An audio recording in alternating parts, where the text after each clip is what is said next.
Yo! Ooh, that's a good turn. Welcome to the stream, folks. Welcome to Saturday. How are you all doing today? This is not the energy for this kind of background music, but whatever. Welcome to the stream. How's everyone's week been? I didn't expect the music to just stop at that point. There it is.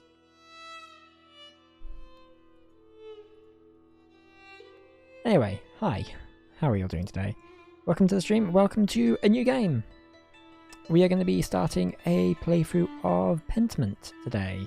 This is a medieval themed RPG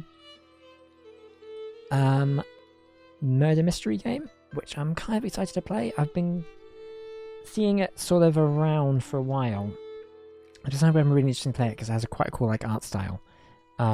So I'm really excited to finally get on board with it. Now it's available on Nintendo Switch as well, which I hear it looks and runs really well in it, which is good considering it's like an Xbox PC game.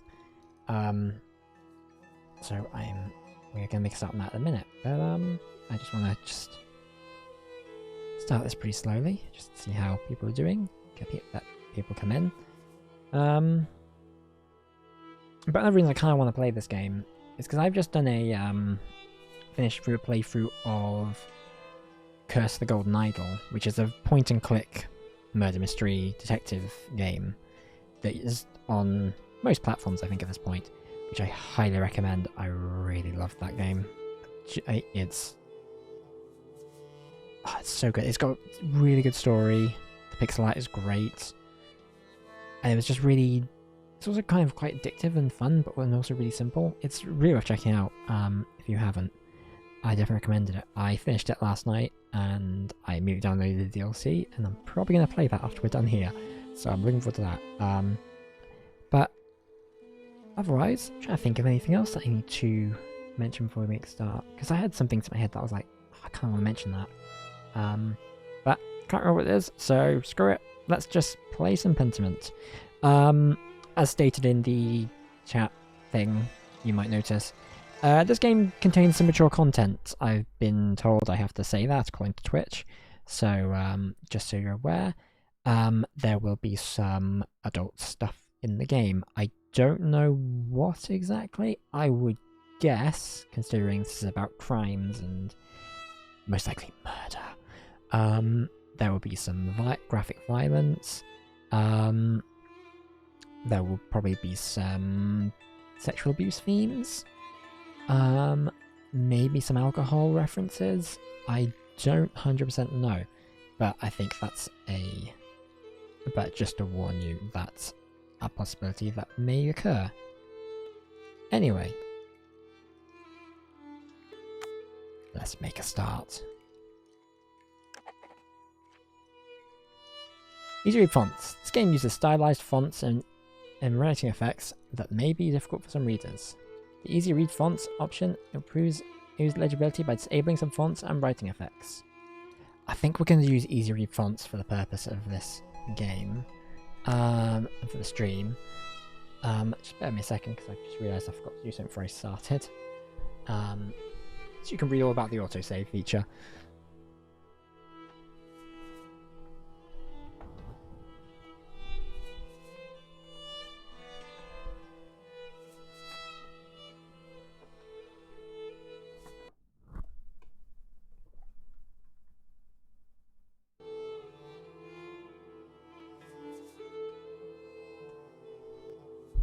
Yeah, would you believe I forgot to hook up the capture card to my monitor? I know. Mistakes and mistakes get stream.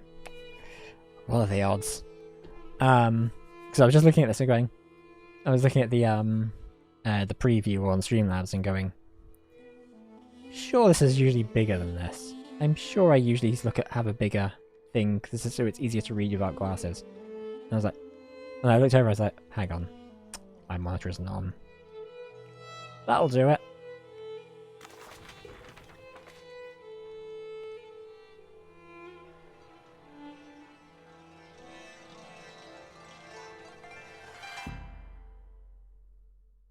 It's an old-timey tome. It's a rock. Gotta put the rock over the book. I don't know. Uh-oh. Sounds like we're erasing history here. Yeah, it's fine. I don't even read anyway. Oh yeah. I expect, because I doubt this will have voice acting, there is going to be some very, very terrible reading aloud from me. Just to warn you in advance. That should be a Twitch warning. God, it's always weird seeing an Xbox Game Studio logo on a Switch game.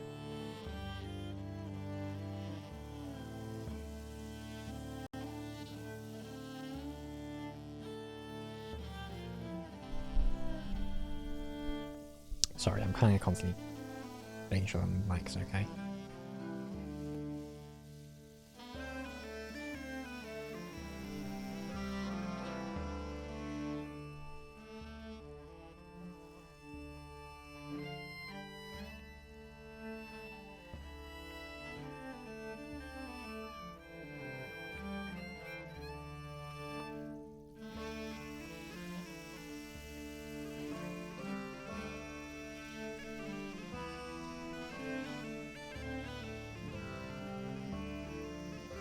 Look at that rabbit with the axe.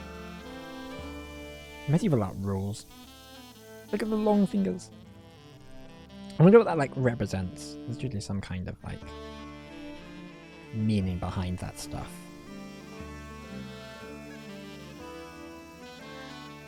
Passing Bavaria, Holy Roman Empire, April 1518.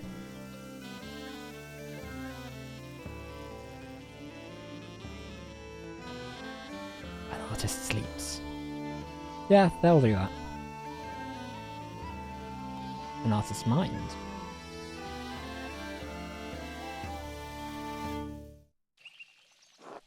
And the abbot said to me, Andreas, I don't want you distracting the sisters in the library. They should have finished the commission by the end of April. Keep your conversations to a Brother Piero to a minimum. So what do we want to...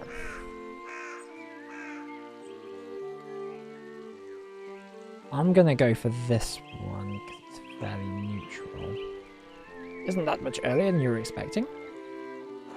Yes. He had told me I had until the Ides of May.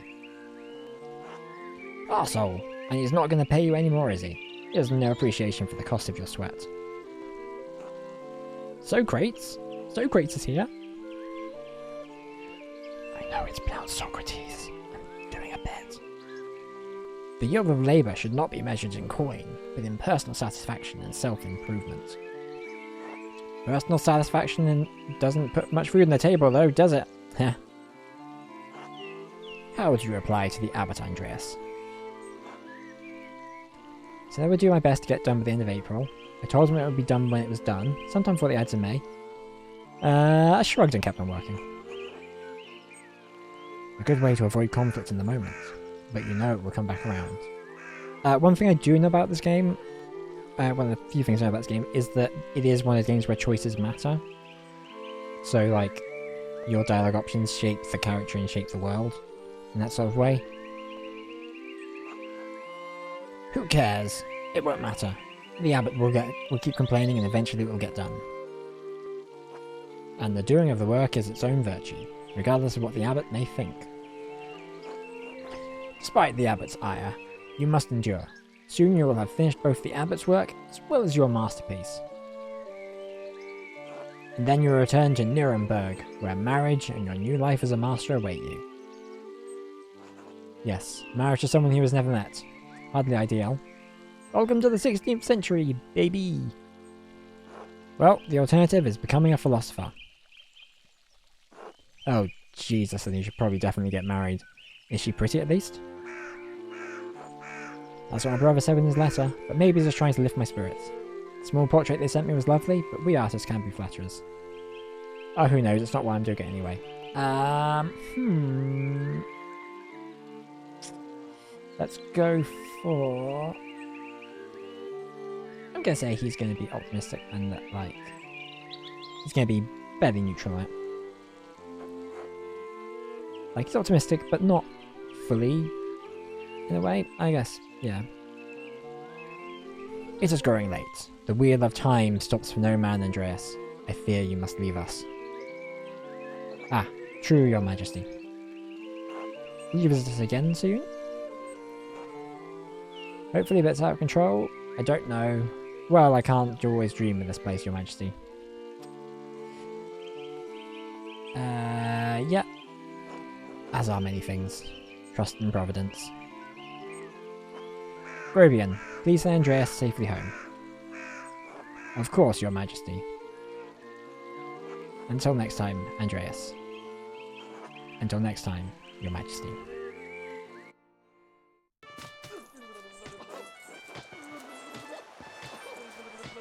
Pay no mind to the other fools, Andreas. What is going on? I never do.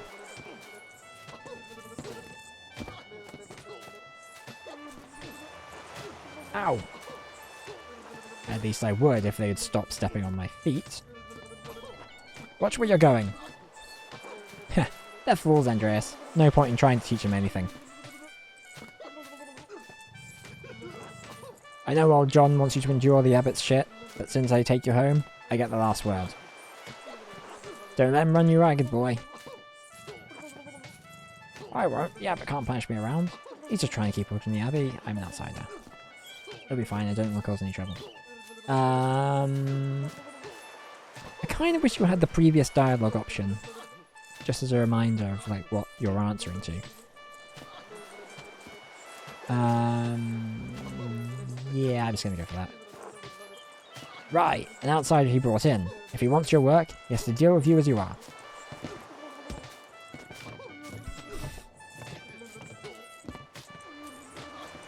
Gah. Would you please stop?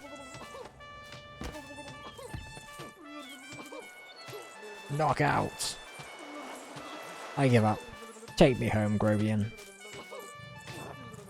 As you wish, Andreas.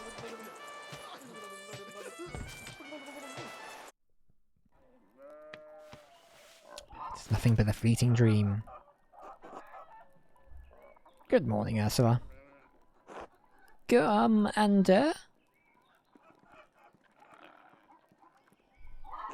time to get up. Number 1. The Baron. April 1518. Ooh, we've got quests. A few more pages. Prime 6. Another day, another few pages for the abbot, and hopefully a few for myself. I need to get across town and head up to the abbey so I can start work on the scriptorium. I really should clean this up. The Picatrix, Key of Solomon, the Heptameron. Prior Frenerick keeps giving me all these books to read. We just go back to bed. Can we do that? I'm not tired yet. Perhaps after Compline.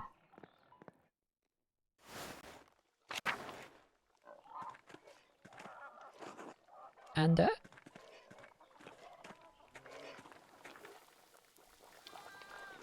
good morning, Andreas. Did you sleep well? Quite well, actually. Thank you. Oh, I'm so glad to hear it. Anyway, I know you'll be off to the abbey, so I packed you some food. Almonds, cheese, and some of the rye you like from the Albans.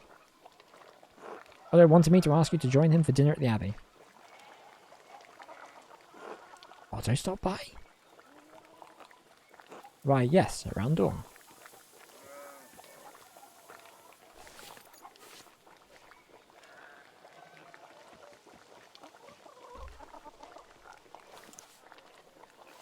Here you are, Andreas.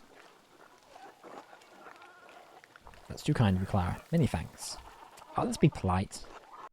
Master Andreas, it wouldn't be too much trouble, could I? I mean, could we? Would it be too much trouble if you paid next month's rent today?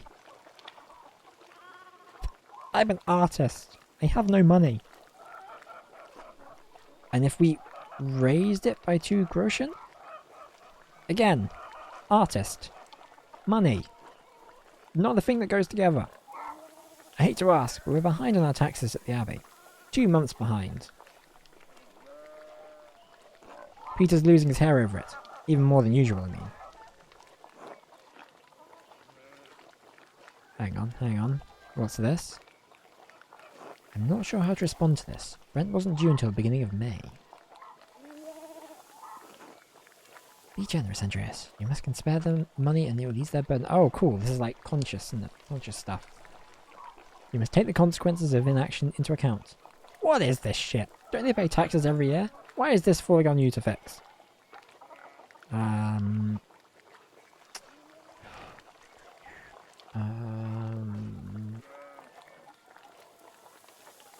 kind of want to be nice, but also I think this is a really funny option. Yeah, let's just be nice. On the other hand, she might think she can keep asking me for advances on rent. Fair enough. I'm gonna go for something that's kind of... I can't promise anything, I'll see what I can do. It's a bit more neutral.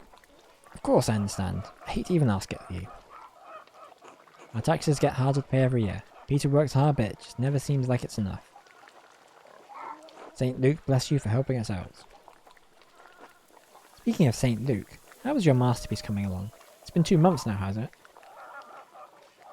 Slowly, I'm afraid. Most of my days are spent doing work for the Abbey. It's only during the divine office that Prior Ferenc, sorry. That Prior Ferenc allows me to work on my masterpiece. Feels like there should be some more vowels in there. A reasonable restriction, but slow going. The City Council doesn't require it to become a master. I'm taking it mostly to show clients, and for my own sake. And yes, when I do finish, I will go back to Nuremberg, where I will marry and open a workshop of my own. From Nuremberg to a university, and now travelling the world as an artist. What a life you have ahead of you, Master Andreas.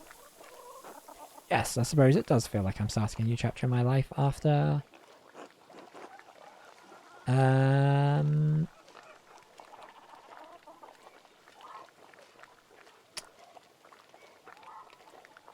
kind of like the implication that he's a bit of a cad. Yeah, let's do that. It must be rather frightening, starting all over again. I owe it to my family to make something of my life. It is, but I know now this is what I want to do. Yeah, let's do that. This will be remembered. Not many people get to decide that. Certainly not anyone in Tassing. Anyway, I don't know anything about art, but I've seen you sketching such beautiful things in your little book. That sounds kind of patronising. Your masterpiece must be wonderful. Well, it's hard to say until it's done. Once no way to think about it, I'm sure it will be a treasure when it's finished. Now, I have to get back to my own work. Have a good day at the Abbey, Andreas, and we'll see you after Vespers for supper. Not tonight, but thank you. Past Drucker invited me over for supper. Of course. Please hello to the Druckers for us. Of course. Until later, Clara.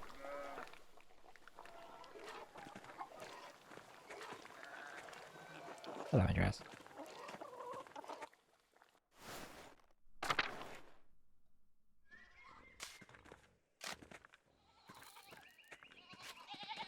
I can't talk to this guy, I'm guessing. Or maybe.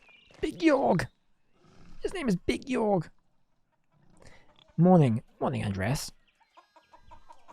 Morning, Big Jorg. How's it going? You working today? Oh, just taking a rest for a bit. Dad's still in the field.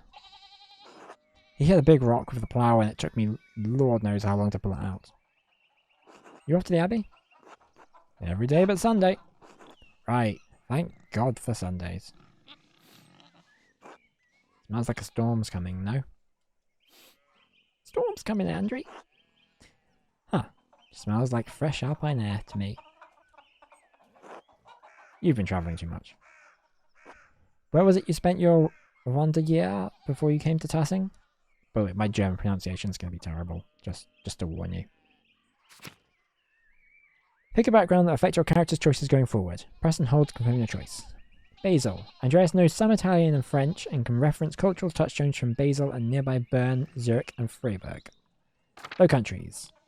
Andreas knows some Dutch and French and can reference cultural touchstones from Antwerp, Bruges, and Ghent. Italy. Andreas knows Italian, a little Greek, and can reference cultural touchstones from Florence, Venice, and Milan. So...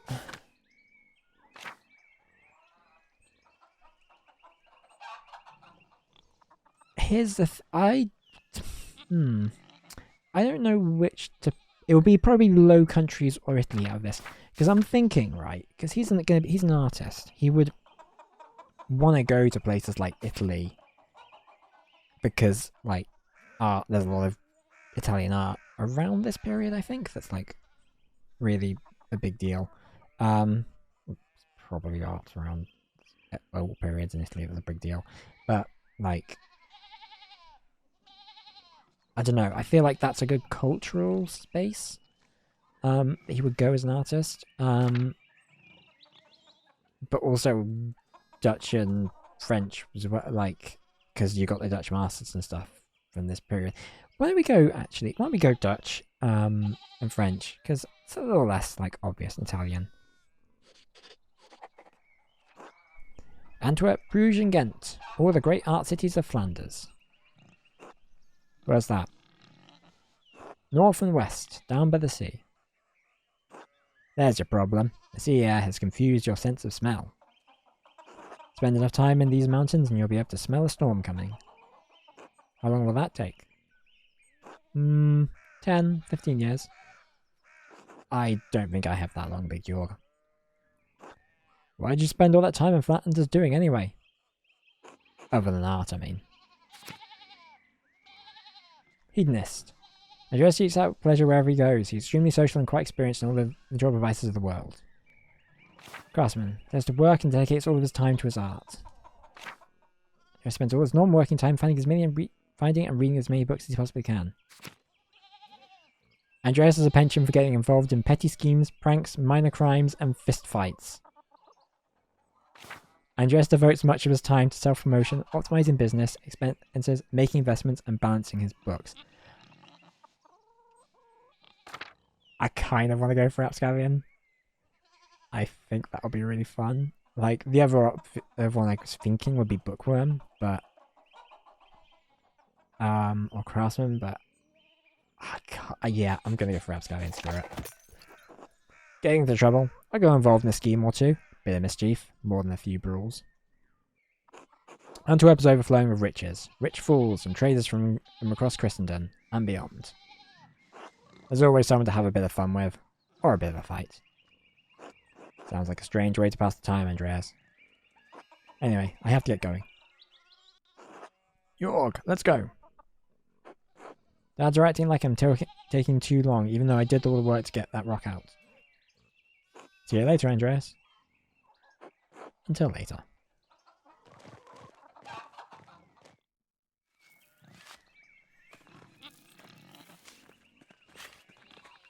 Andreas? Little Peter. God bless you. Andreas. Oh, yes, Andreas. The weather's been god-awful. This town's gone to shit since my days.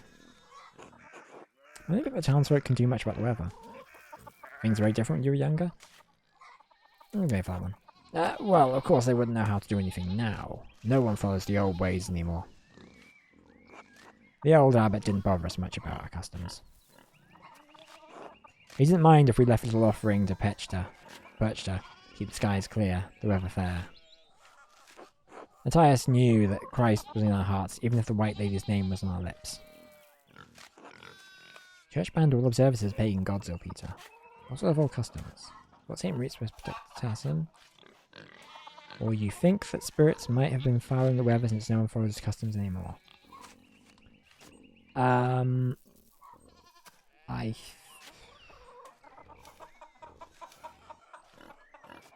I don't want to be like...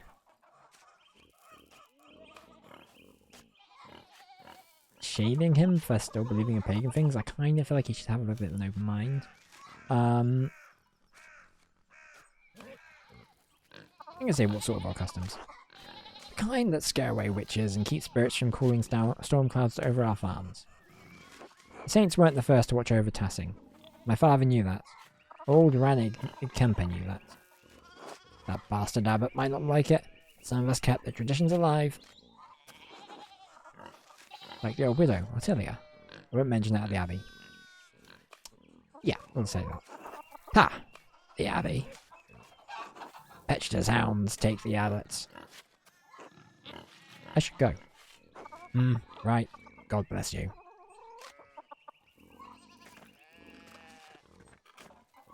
Out of my way, sheep!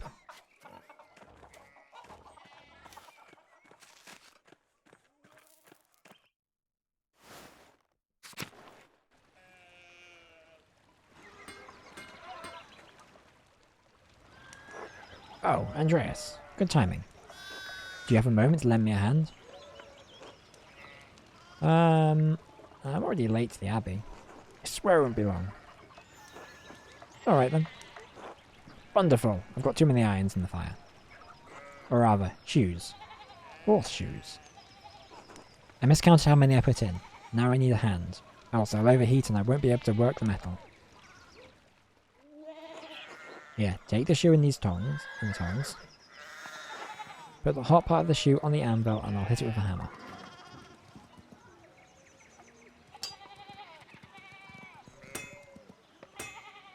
Pow.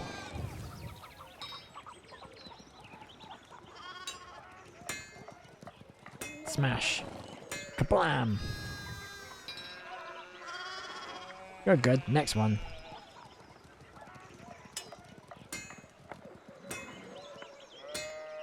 This is the best smelting minigame in a video game since Dragon Quest XI. Faster!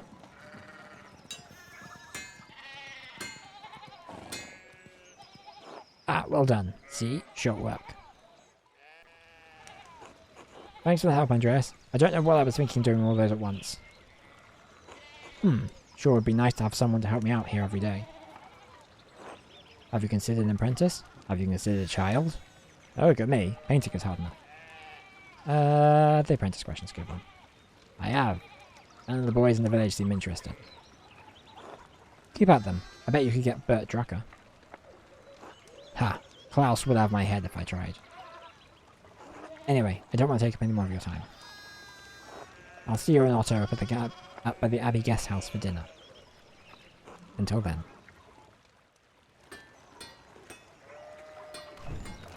Andrew Schmidt Smithy used to be so much smaller than when he uses in the Abbey.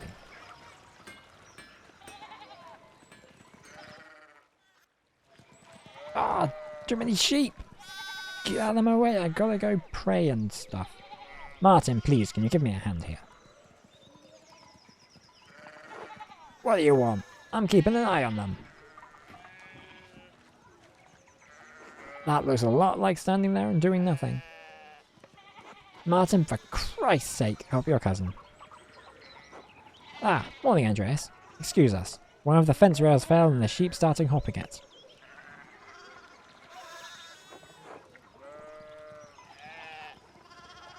Shall I offer to help? Perhaps. Helping others also helps us. It allows us to feel useful and take satisfaction in our work. That idiot Martin should be helping them. Yell at him. Give him a good scare. Yeah.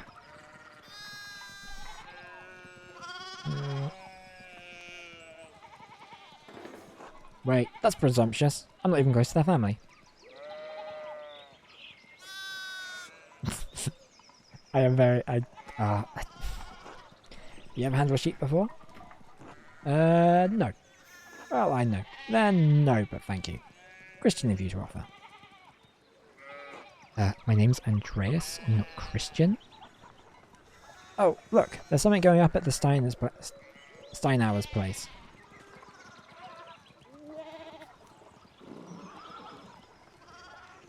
There's a man angrily pointing. Means he clearly has a point to make. Who's that on the horse? Looks rich. I don't know, Martin, but lucky has given him an earful. Christ, I haven't seen Lucky that worked up since Peter and Clara's wedding, when Johann pulled his pants down. Not to my man's teeth out. You don't want to feel the strength behind the stonemason's anger. You think he's a noble? He looks really rich. God damn it, Martin! Stay out of trouble for once. What, Aunt Hetty? Behave yourself. Don't we have enough to deal with right now? Andreas, if you wouldn't mind moving your skinny little body up the road, we need to get these sheep under control. Of course, see you later. Don't work too hard, Martin. Heh.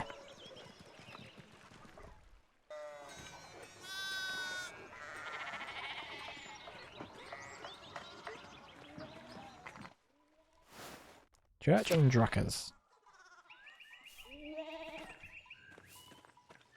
Drucker House. Morning, Andreas. How's it going? Morning, Klaus. Another day at the Abbey, another few hours to work on my masterpiece. Good to hear. You're still coming by for supper tonight? Bree and Bert would love to see you. You really need to see these new woodcuts I have for an Italian edition of Till Eulenspiegel.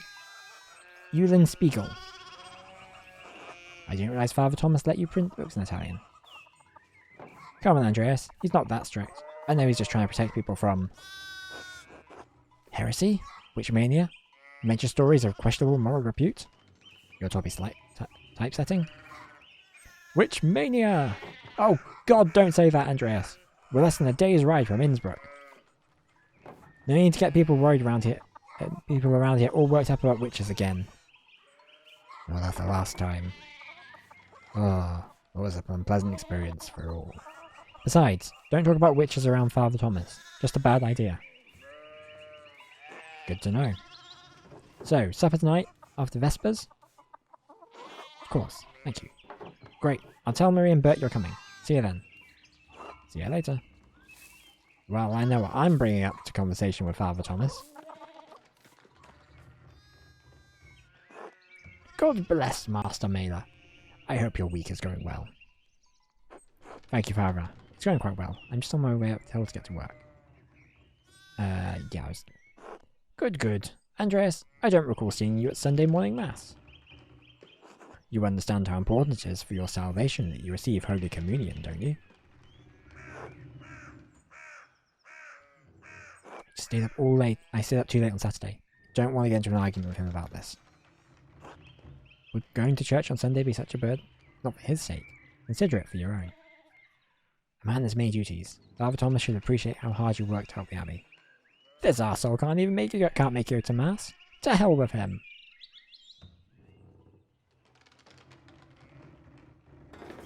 Actually, I think he can make me go.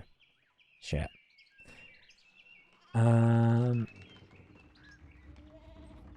Yes, I apologize, Father. You don't have to make a promise to me, but our salvation is contingent on Oh, great. Oh my! What a blessed day to receive such an illustrious visitor. Master Malia, this is Lorenz, Baron of Rothvogel, a great lord from the countryside near Worms? Good to see you, Father Thomas. It is nice to be remembered fondly. I only wish all of your neighbours were as welcoming. Well, yes. What brings you back to our little town? My wife and I were returning from a trip to Venice. We spent a few days in Innsbruck, and it was terribly dull. I mean, it has a certain charm common to these alpine cities, but the place was crawling with nobles for the Empire's diet. The Emperor? Was he here? Was he there? Did you see him? Oh, briefly, but he was sitting for a portrait at the time. Quite lovely. I didn't want to bother him or the painter.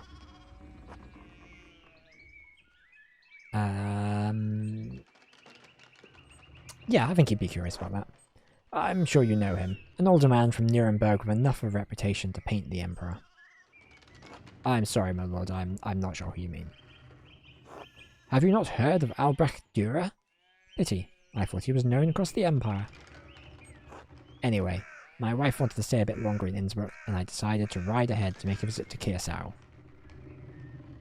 I heard Father Matthias died shortly after my last visit, of course. Coincidence? A great loss for the Abbey and for us all. Indeed, by good fortune I recently came across a copy of the Historia Tessae he was reading during my last visit. Father Matthias was hoping to find a second copy to corroborate the contents of the first.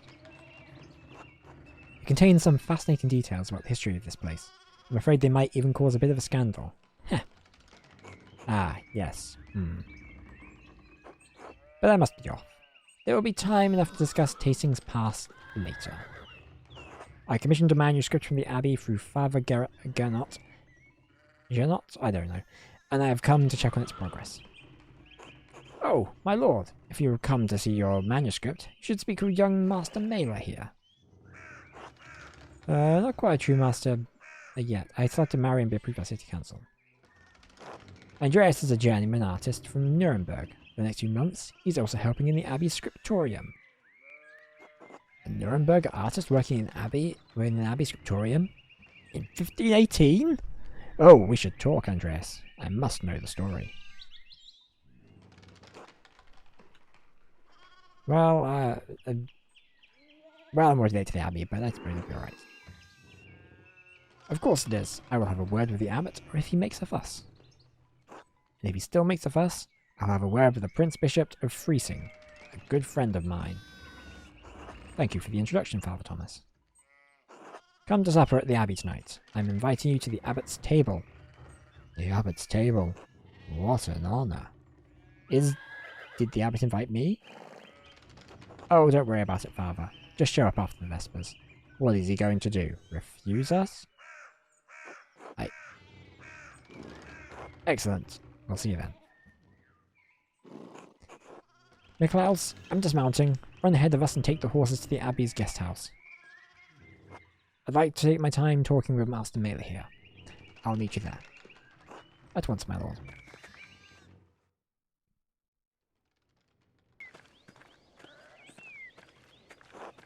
So then, a journeyman from Nuremberg.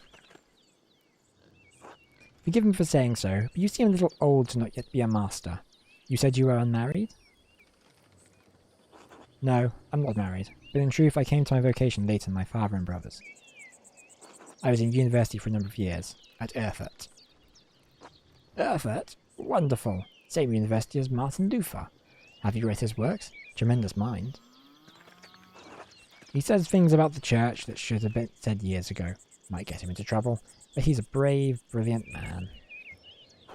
Wait, you may even have met him. Did you? You must tell me. No, he was a few years ahead of me. Yeah, those ideas seem fascinating. I agree wholeheartedly. I simply must meet him if I get the chance. I wonder if the good brothers of the Abbey have heard of him. Perhaps they even read his list of 95 theses against the church. Yeah, I'm sure that went down really well. Father Matthias was not above having a lively debate. I hope Father Junot does not disappoint in that regard. But enough about Luther for now. Tell me about your university studies.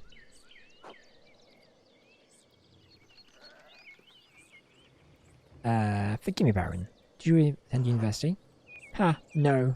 My father is merely wealthy enough to have provided me with all the books and tutors a child could dream of. I love all knowledge, from Aristotle and Cicero to Ficino and Erasmus, and everyone in between and yet to come. How can you read everything yet to come? I may have misjudged the Baron. Seems he is as well read as any university student. In truth, I am simply happy to speak with another well-educated man. Now then, did you earn your doctorate? No, I didn't. Only a master's degree. I started working towards doctorate, but didn't finish. Oh, that's a shame. Well, what was your area of study? Oh boy, right. Do you want any theology, imperial law, or medicine? I think, considering we went for the rapscallion option earlier, I think imperial law is probably a good one, because then he kind of knows how to bend the rules a little bit. Law. I suppose I thought I could practice in Nuremberg. I never had much interest in the subject, honestly. A bit dull for my tastes. Besides, the Empire is such a mess of jurisdictions. Bavarian law, Rhenish law, Franconian law. Nonsense. I'd rather use my money to pay someone who studied this nonsense rather than learn it myself. And that's why they teach at university. You. If I had any faith, I would have prayed you'd never show your face here again. Curse you, Lorenz Rothvogel. Petra's dogs tearing you to pieces would be too kind of fate. Anyway, I'm off now. Bye. These rustic communities display a shocking lack of hospitality, don't you think? Hospitality. Yeah, I'm already losing my voice. I'm going to say nothing because I don't want people to hate me.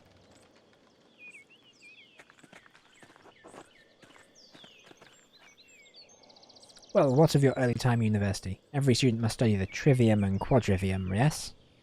Yes, because I certainly know what those things are. Let's take a look in the glossary.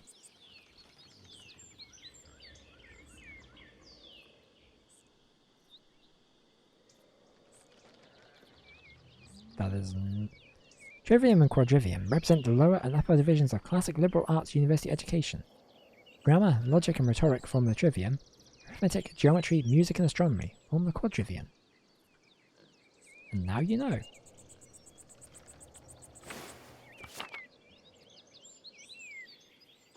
Do you have a favourite subject?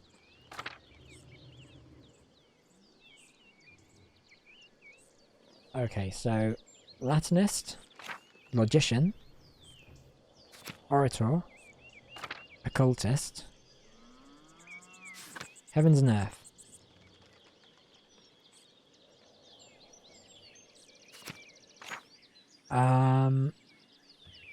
I think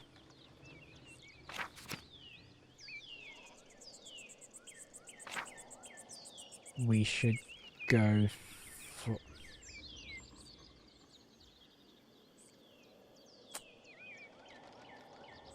I think orator work is probably a better background choice. I think it fits in with what we've picked so far.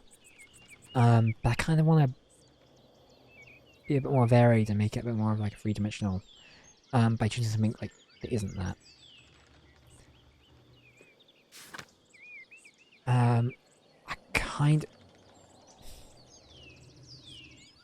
Yeah, I'm gonna go occultist. Screw it.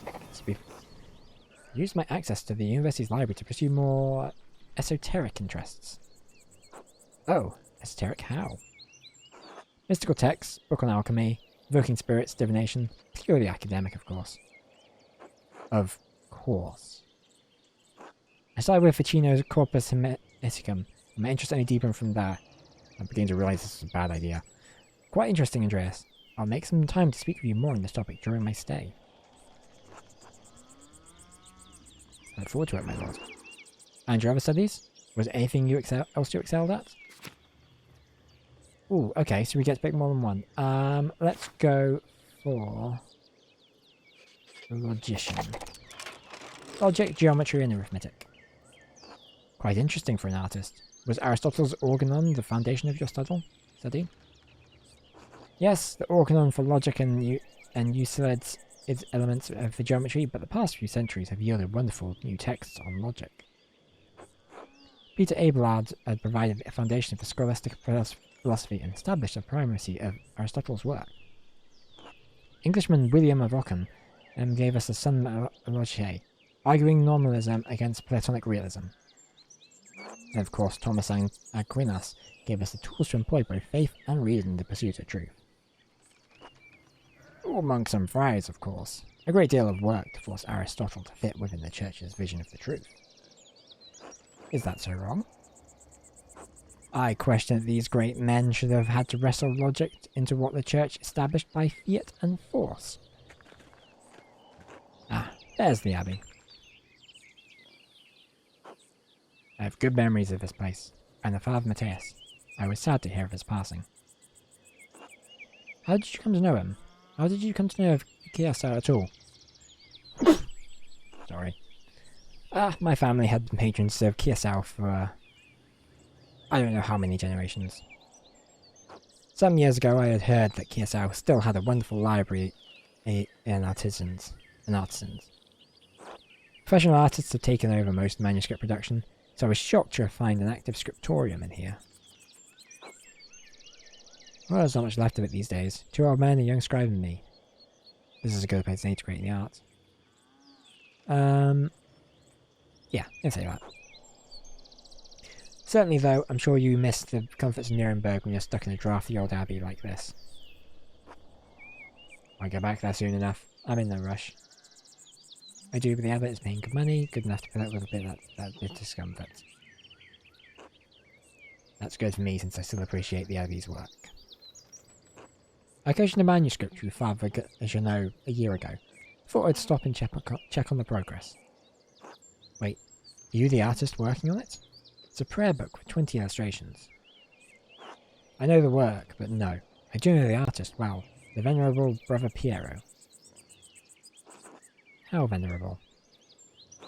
He still has his wits and his skills. That's what concerns you. Brother Piero has an incredible talent with colour. Then I very much look forward to seeing it.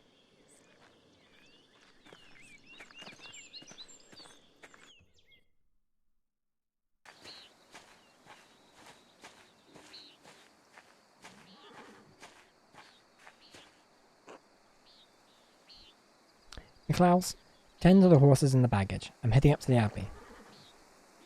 Yes, my lord.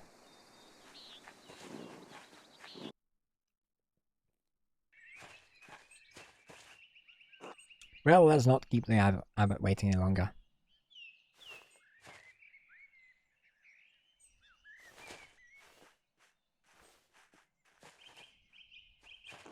Nuns.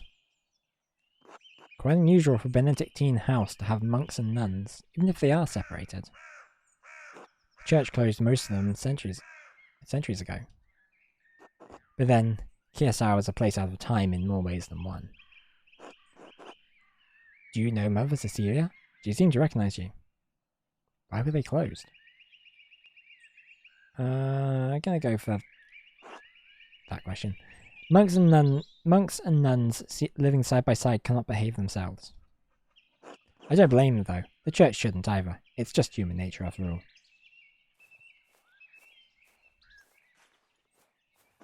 Ah, you must be Father Jeannot.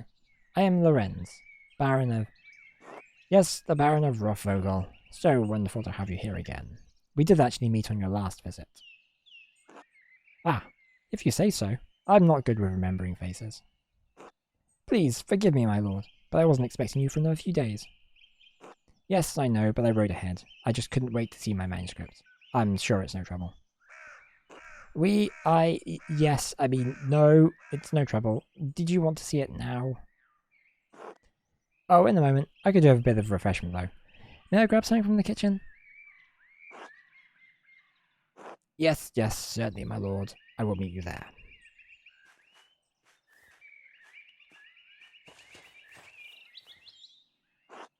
Andreas, I don't know what you're doing with the Baron, but I need you in the scriptorium now.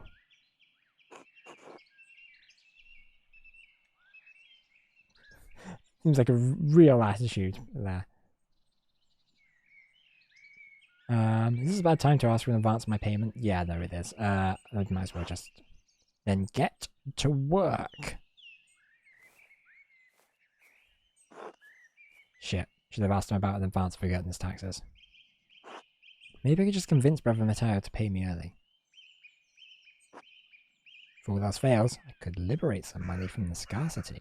From this sacristy.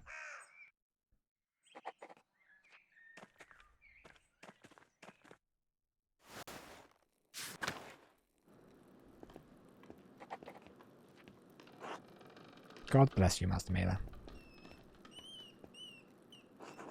God bless you, Brother Piero? No, wait, it's Master Mailer. I thought you couldn't see, Sister Margaret. During the day I can see some colours. How did you know it's me? You and Brother Piero both smell the pigments you use. But you're taller, and you have another smell to you, like fish or burnt almonds. Oh, that's old Lindsay. I'm gonna go for this one. I'm also much more handsome. Well, I wouldn't know. God has saved me from the temptations of beautiful men. You'll just have to trust me then. Wink. Not a chance. Have a good day, Sister Marguerite. God bless you, Master Mailer.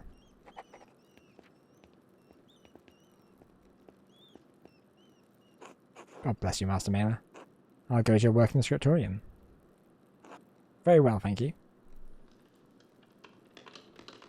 Oh, then I guess you wouldn't be as interested in the saffron Agnes Stenarian received yesterday. What? Saffron? Really? Where'd you hear that? Sister Matilda saw her at the Albans.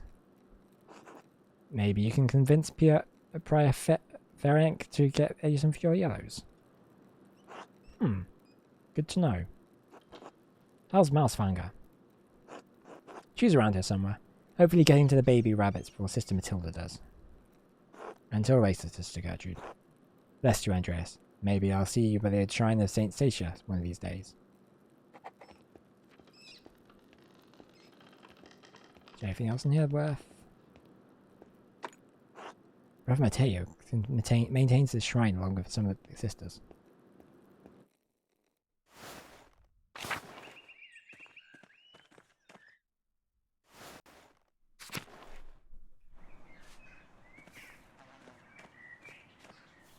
The door must lead to the rest of the convent. Not for me. Ah, leather for you. It always smells so fresh. That and its juice is especially good for hangovers.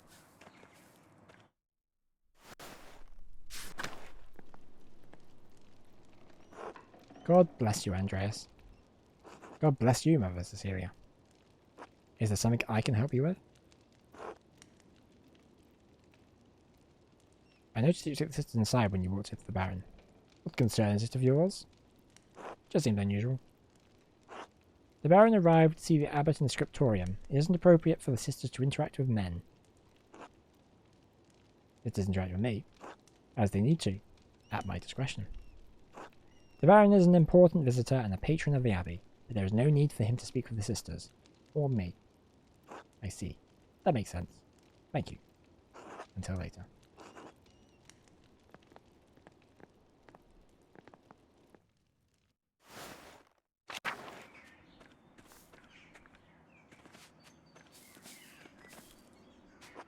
God bless you, Master Mailer. So, how are you doing? Mother Cecilia doesn't like us talking to men unless it's necessary to perform our work. Ah, forgive me.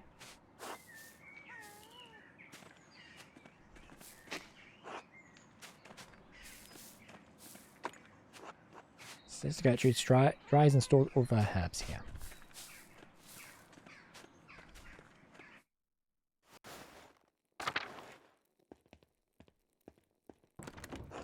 The doors of the convent are locked to outsiders.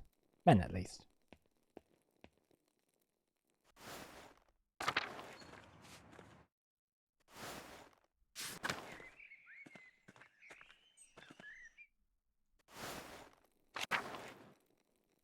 Right, I forgot where to read in there.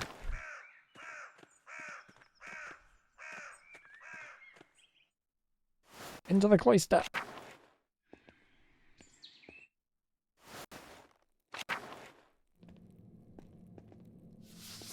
St. Luke, the patron artist, is also the patron of healers. I was this guy with the cool eye patch. Florian. God bless you, Andreas.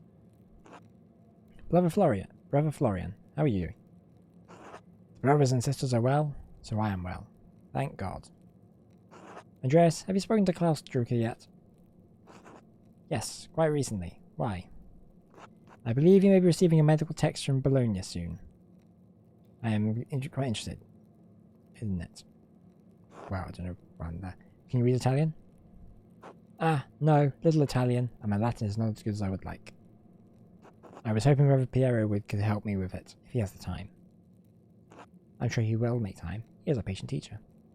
That he will, as he is. I will see you later, Andreas. Until then... Royce's medicines were made by Agnes Steinerian for some help from her sister Gertrude.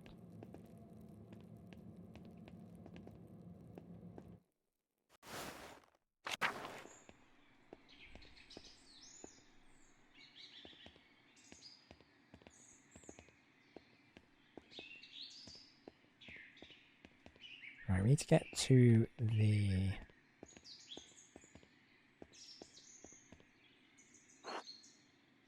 God give you health, Master Mailer. Brother Sebhat, I'm surprised to see you still here.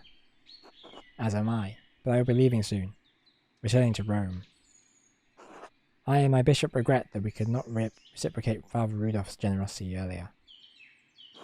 He showed us much kindness to our priests at the Council of Constance many, many years ago. Will you remain in Rome? That is up to my bishop, but I will miss these mountains in any case. You should travel to Ethiopia, Master Mailer, and see the highlands. God has blessed my home with a wondrous beauty. I would love to, someday. I still need to return to Nuremberg and open my workshop. Yes, someday. Until then, if you are ever in Rome, I may still be around. I would like that. By the way, if you have some time in the next few days, it would be nice to share a meal with you and some of the townsfolk. The townsfolk? I am accustomed to strange looks, especially in rural places like these, but I have had kind words with the baker and his wife. Oh yes, the Albans, Ulrich and Gret. I have often told the story to the children and their mothers over a meal someday. Gret seemed excited about the idea, but I would be more comfortable if you were there as well. I can certainly make time. Thank you, Andreas. I look forward to it. God give you help.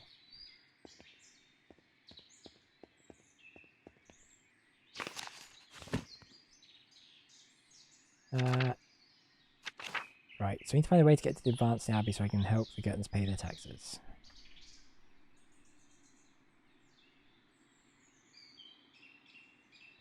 Right, so I can speak to Brother Matteo, or I can get to the sacristy.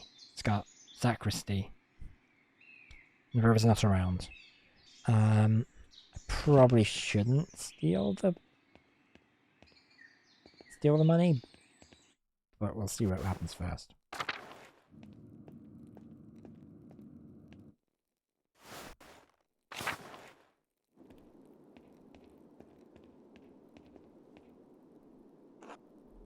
Rudiger. God bless you, Andreas. Has your voice yet recovered from Easter Mass, Rudiger? Oh, yes, it's a bit of a strain, but a worthy sacrifice. Well, if the Lord could give us his all on Easter. Exactly. Have a good day in the scriptorium. Have a good day singing.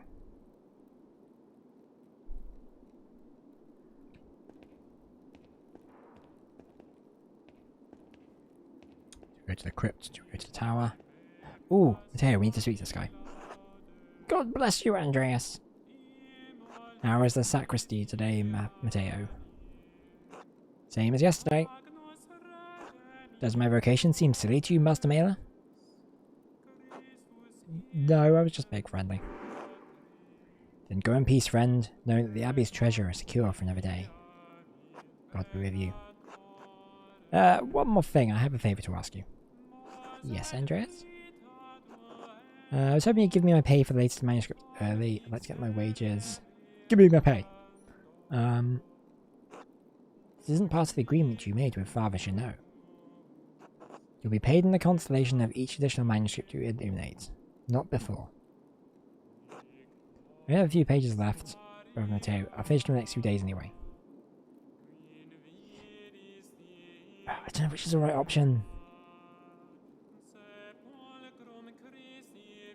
Yeah. Then I think you can wait a few days to collect your wages. This abbey runs through mutual agreements, not haphazard payments. Breaking such contracts would cause undue trouble not only for Kirsau, but for Tasing as well. Is that why Father Rabbit has increased the taxes on the Gurtners? What is this about, Andreas?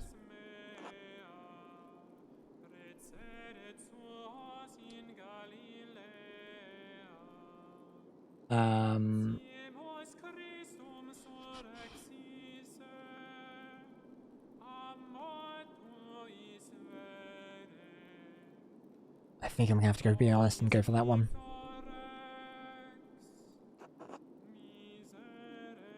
I would not have expected Peter Gertner, of all people, to beg a lodger for help. His wife asked me. That must have been difficult for her. I'm sorry, Andreas. If you seek remedy to the Gertner situation, plead your case to Father Jeannot. The matter is pressing, Brother Matteo. In the name of Christian charity, isn't there anything you can do? This is money that will be paid eventually. It will be a great relief to the Gertners.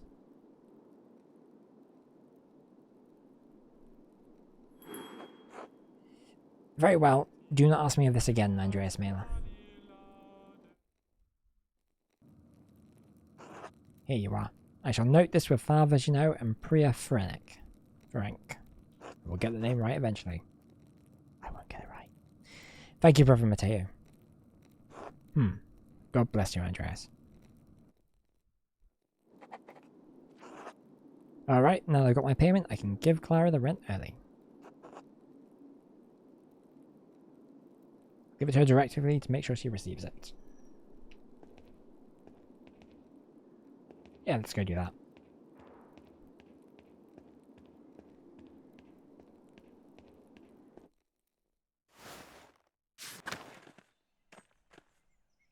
Can we fast travel? Is that a thing we can do?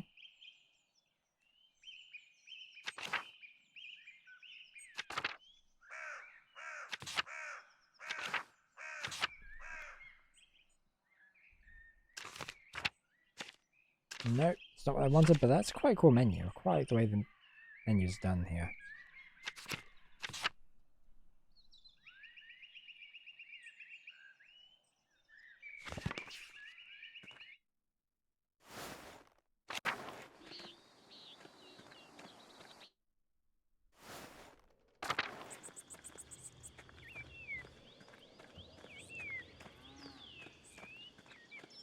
We probably should get back to work, but none of you saw me. I'm at the scriptorium. I'm definitely not slacking off.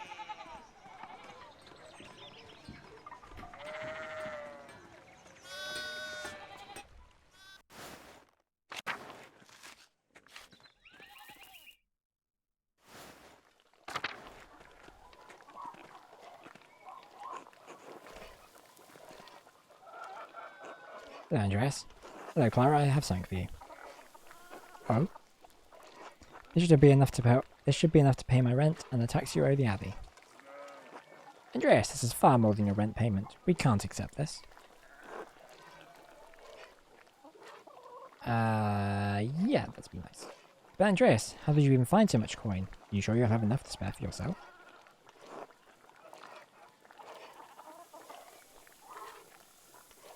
Yeah, let's be honest on that. God bless you 1,000 times, Andreas. Do you know what this means to us? Yeah, it's probably best not to mention it. Of course, I won't mention it to anyone. Still, thank you. I'll let you move on with your day. God bless you. Until later.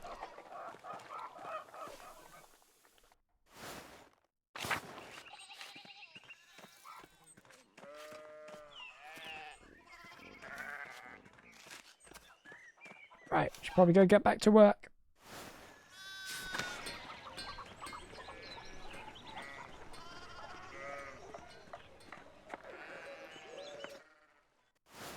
Gotta go make some art or whatever it is that we're doing.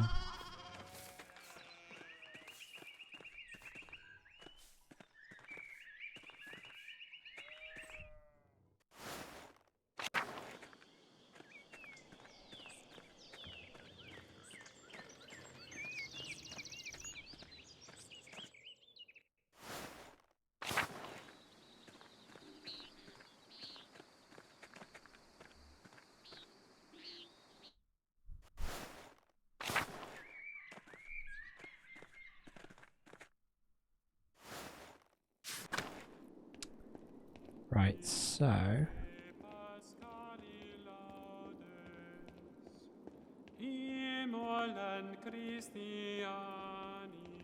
I think we probably need to go to the monastery, the aquarium, right? Thinking about it, it's probably... Or the cloister, I don't know.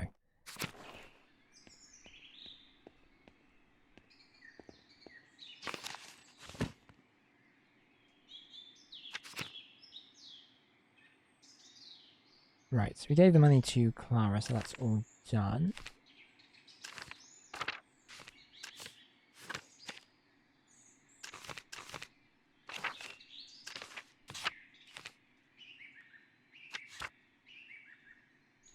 Pages, another day and a few pages for the abbot. And hopefully a few for myself. I need to get across town and head up to the abbey so I can start work at the scriptorium.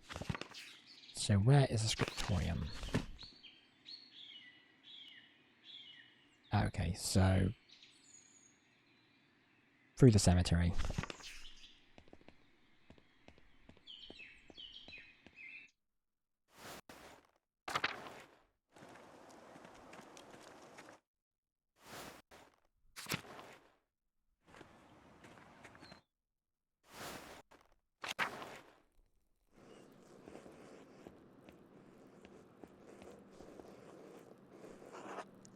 Good day, Andres. How's your morning going, brother guy? It's fine. More contracts for the abbot. Would you rather be making? Contracts for the manuscripts? I honestly don't care, Andreas. As long as the abbot is impressed, he could have me write the first chapter of Genesis until Judgment Day. Does the abbot's opinion mean that much to you? The abbot and the priors, both. You're lucky. When you're done with this, you're going home. I'm never going to see Burgundy again. I need to make the best of the next 40 years. And I'll leave you to it.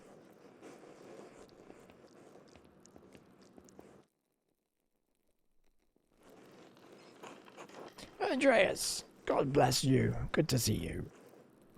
Good morning, brother Piero. Good to see you as well. I don't like this weather. My bones ache. The heavy winter storm is coming. Big Georg Gerdner says if you lived here 10 or 15 years, you can smell storms coming. Brother Adoc has been here long enough that we can always smell him coming. Do not forget, brother Guy, the fate of the youths who jeered the aged prophet Elisha outside of Bethel. Yeah, I mean, we all remember that one, right? Are you comparing yourself to a prophet, brother Adoc? I'm comparing you to an impotent youth who the Lord, in his ineffable wisdom, may choose to strike down. Please show me some respect. You're being mean-spirited. Calm yourself, Rodoc. You're too sensitive to guys' jokes. It's gonna be neutral. Well, everyone seems quite lively. I suppose that means Brother Ferenc is not overseeing us today. He was here, but then he heard Lorenz Rothvogel had arrived, and he hurried out like a little mouse. Ferenc is so desperate to impress the abbot and nobles like Rothvogel. It's pathetic. You think kindness to Father Abbot and our prior only speak to them about this, like this behind their backs. It's shameful. Oh, Brother Rothvogel, his manuscript. I just realised that I will want to see his manuscript. How silly of me.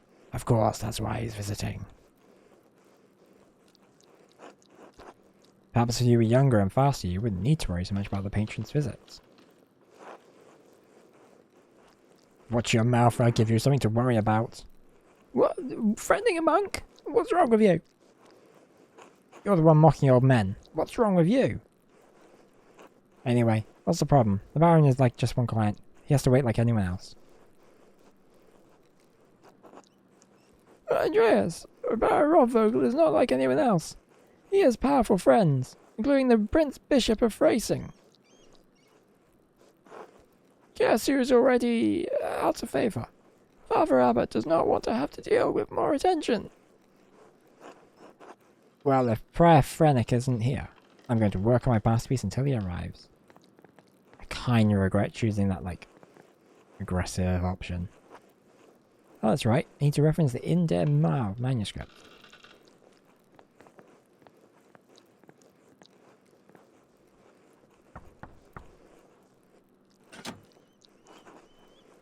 What do you want, Andreas? A book. The Indermar manuscript. The Book of Hours. Your hair looks messy today. Did you get enough sleep? What do you mean? I mean, did you sleep alone, or... Can I just get the book? Ugh, it's all the way upstairs. Can't you get by without it? No, why are you complaining? Isn't this your job? Isn't writing books your job? Fair enough. Sister Illuminata! Andreas needs a book and he's being inappropriate with me. Wow. Wow. Andreas.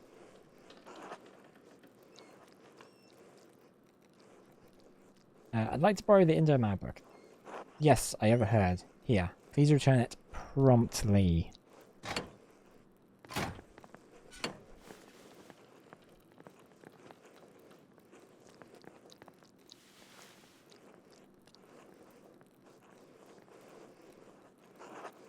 Andreas, may I see how your masterpiece is coming? Of course, your opinion is always welcome. Yes, the composition is lovely. There is joyful spirit in your arrangement of the figures. The contrast of colours is also quite nice. Rich and beautiful on their own, but not overpowering the scene. It doesn't feel right. I don't know why. It's an excellent interpretation of someone else's work. What do you mean? It's all my work. My son, you're copying the illustration from the Indomar manuscript almost exactly. So what's wrong with that? Haven't I improved on it? Aesthetically, yes. It's wonderful. But I feel you have not given much thought to what it represents. It's November. In November, we show peasants leading the pigs to the forest to forage on acorns before the slaughter. Cheery. Andreas, the peasants here are no longer allowed to forage acorns in the forest. Many great lords and abbots across the empire have forbidden it. Even Father Janot. What difference does it make? This is the way November is painted. It is not the way November is. Art's illusion, storytelling, in their most sublime form. These images illuminate a path to truth. Oh, it's like a metaphor for the game itself. It's most important to me that my clients are happy. They won't pay me for truth. Yes, but with God's grace, this book of ours will outlive us all. What will you say? What will it say to those who see it in the future generation, centuries beyond our comprehension? Well, they'll probably put it down and want to read Harry Potter instead. Some will gaze deep into your lines and paint to seek a deeper meaning. What will they find?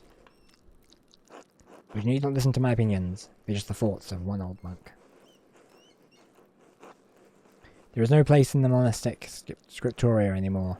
In truth, this room is a place outside. This room is a place outside of time. Does that make you sad? I admit I am still fond of the old styles of lettering and illumination, but even in my own belief, I knew it couldn't last. The creation of books of art is no longer the province of monasteries. So be it. More people will be able to write, more people will be able to read, and in doing so, be brought to truth. Do you think there's a danger in anyone being able to read and write? Anyone being able to read anything? Yeah, I'm sure that'll be fine. There'll be no problems with that. I think there's always a place for you. And brother guy. It's kind of you to say so, Andreas, but you need not be concerned for me. I have lived a long life and happy to have served the Lord. When he calls for me, I am ready.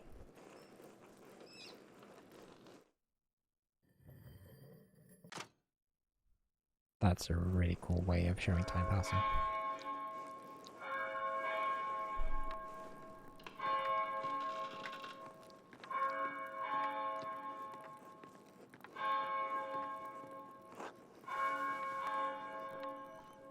Ah, where is the time gone? It is already... Terse?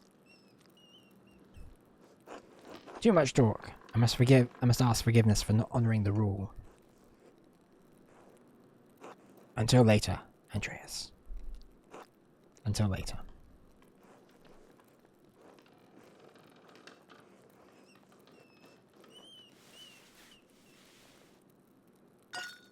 Oh, you fool. You foolish fool. Anyway, what's this guy doing? He looks like he's being suspicious.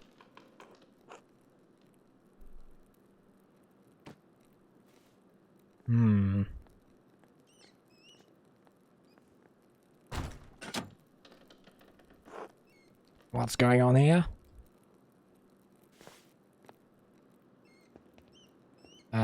Nothing. I mean, I just want to check out this. Okay, you can't do that. I guess he didn't see anything, so that makes sense. Andreas, what's that noise? Oh, I'm sorry, Sister Illuminata. I knocked a barrel of paint to the floor. But then Prayer Phrenic came in, wrote in one of his books, slammed it closed and left. He was in such a hurry I don't think he even noticed me. He was slamming books shut? Prayer Phrenic should know better than that. Some of these manuscripts are quite delicate. Agreed. Which is why books should not be taken out of the library unless it is necessary for divine reading or books in the scriptorium.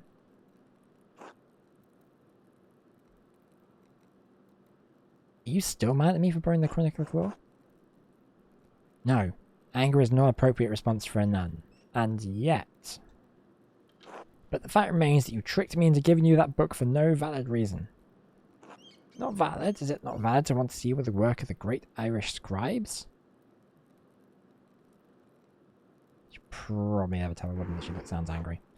One who wrote masterworks that even now grace libraries at Cologne, Fulda and Mainz. No, it's not. Not unless it pertains to your work or the abbot permits it. Now, if you'll excuse me. Wait, what's all this fuss about Lorenz Rothvogel? Why is Prayer Phrenic so nervous? Lorenz? I didn't know you were familiar enough with a man to use his Christian name. Anyway, I haven't dealt with him personally, but the prior and Father Abbot have. I only know that he's punched a number of most valuable manuscript over the years. And he paid enough to help the Abbey when we needed it. Like what? What did he buy? I can't remember. You know, I have my own responsibilities to attend to. How about this, Andreas? If you help me recover some missing books, I'll tell you what I know about the Baron. Oh boy, is this a side quest?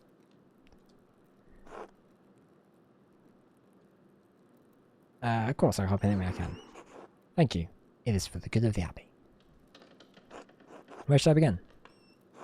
Out there, where you and your cohort have carelessly strewn books around the scriptorium. Alright, okay, calm down. I will tell you what books I'm looking for. Find them and return them to me. First books are 2 volumes of the Aeneid. Reddish covers, 14 inches by 10 inches, 3 inches thick.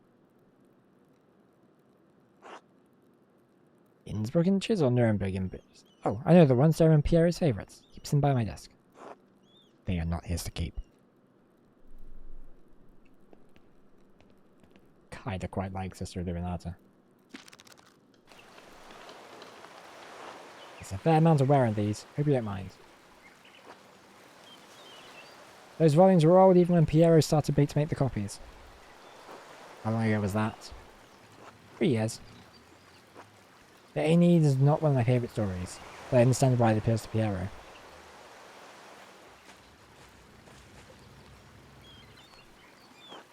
Aeneas chose his duty to the gods over his lover, Dido. Do you think any sense of duty appeals to Piero? Oh my god, I just noticed she's on fire. We all have our vocations. Brother Piero takes his more seriously than most of the others in this abbey. You clearly take your chosen vocation seriously. Andreas, I didn't have a choice in my vocation. Few women do. Is it really that bad? Is being a woman really that limiting?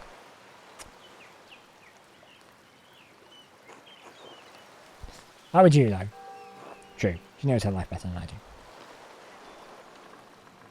You're right, of course. I appreciate you understand how limited our roles and our choices truly are.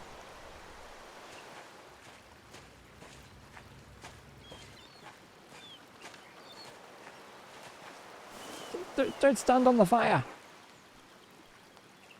Even in stories, we are maidens to be rescued and wed, cruel seducers of men, or wizened crones.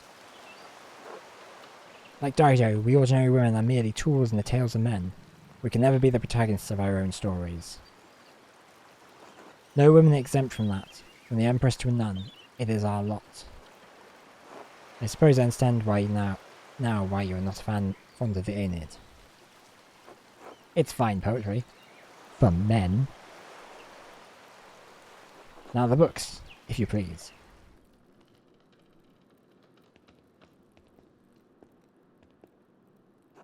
Thank you. Next, Wretched Grain. This is a printer copy.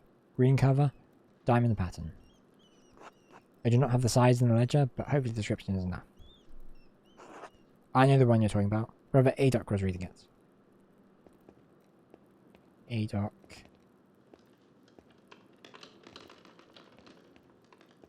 It's over here. The beauty of this book truly belies its ridiculous content. I'm surprised the Abbey owns a copy. We don't. It belongs to Amadea Rusco of Lugano. It's a Venetian edition that's quite valuable. He loaned it to us 5 years ago. It was subsequently lost, and the abbot has received 3 letters about it. 3 whole letters? Blimey. I've certainly seen the brothers enjoying it.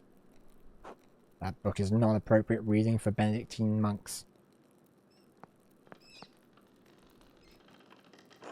A baby is sold to pirates, raised a servant, and then lives a life of adventures, wooing princesses and fighting in tournaments. You forgot the best part. In the end, Guerin learns he has royal blood, the son of a duke. He reigns as a king and dies a pious hermit. What's not to love? Benedictines should be dreaming of reconciliation with our Lord, not lusty adventurers. I suppose you're right, it's better suited for knaves like me.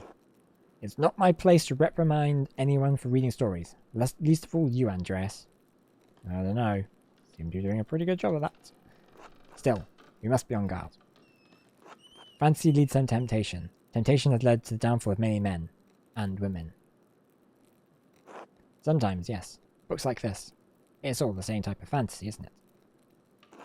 To die better than we are born.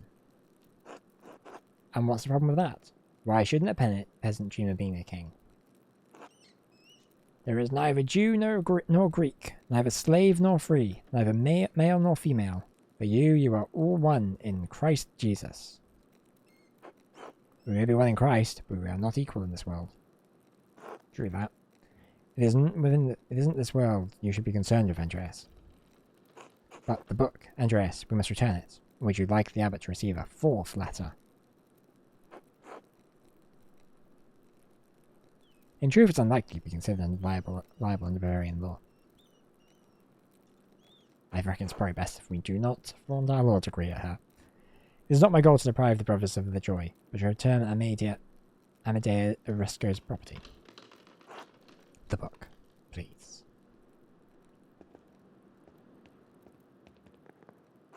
There is 1 book left, then you'll be free from bondage.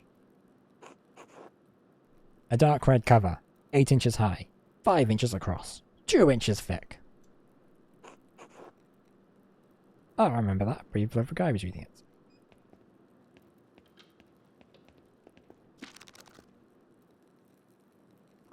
Now I think about it, Guy has always been guarded about this book, like he was hiding it. Very good. Please bring it here. What is this anyway? Ah, it's in French.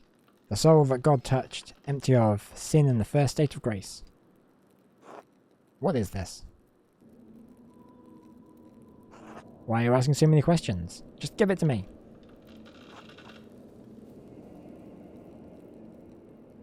I haven't asked so many questions, I've just asked 1 question twice and you haven't answered it.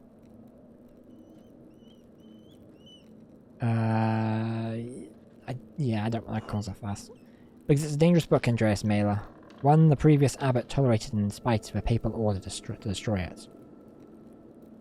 3 French bishops condemned the book. All copies were burnt. Its author shared the same fate.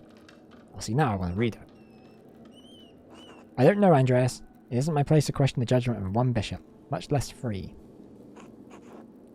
And before you ask, no, I haven't read it, but I know it contains dialogue between love and reason.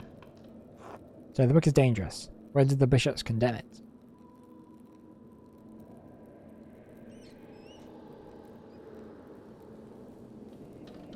They can fly now? 200 years ago. What? Why? Why is it still here? Because Father Matthias loved his book. Father Matthias loved his books. All books. He didn't want to see it destroyed.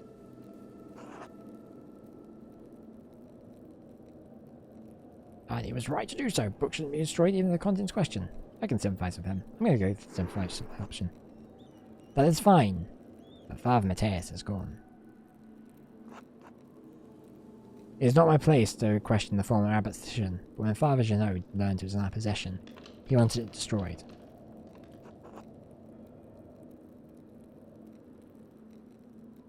Why did Father Janot even know the book was here? Mother Cecilia made a note of it in the inventory when she was the librarian.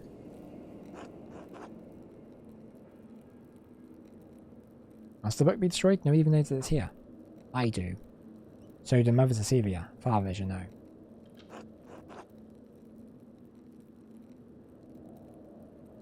Fine, whatever.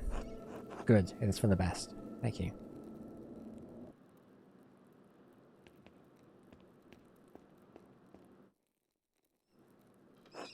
Now then, Baron Rothvogel. Quickly though, I need to finish up here soon. We only have time to answer one question, so I should choose carefully. No,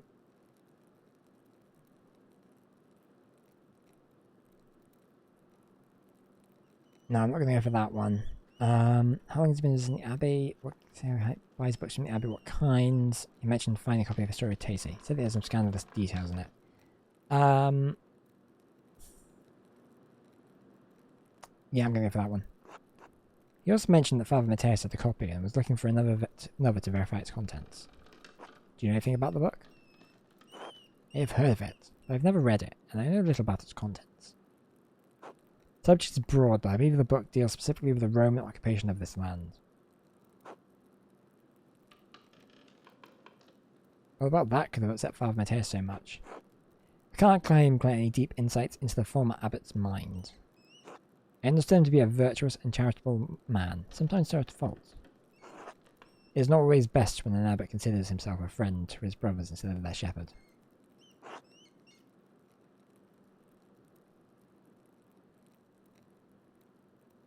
I don't think we can ask that. Virtue is only found in crisis. Without it, virtue is little more than ideals. So perhaps there is merit in that idea. Well, I must be off to Mass. Thank you again for your help, Andreas. Wait, how will you get to the church if you can't enter the scriptorium? I thought this was the only door into the library. You're standing in the oldest part of the Abbey. Like any old place, it has its share of secrets. Good day, Andreas. God be with you.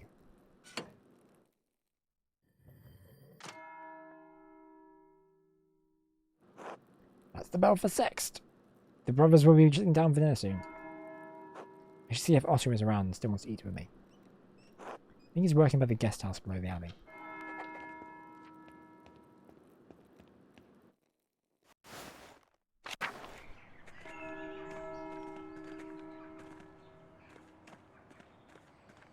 Let's have a look.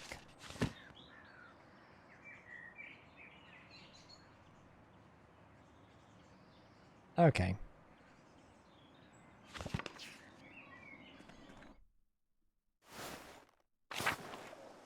So it's all the way back where we came.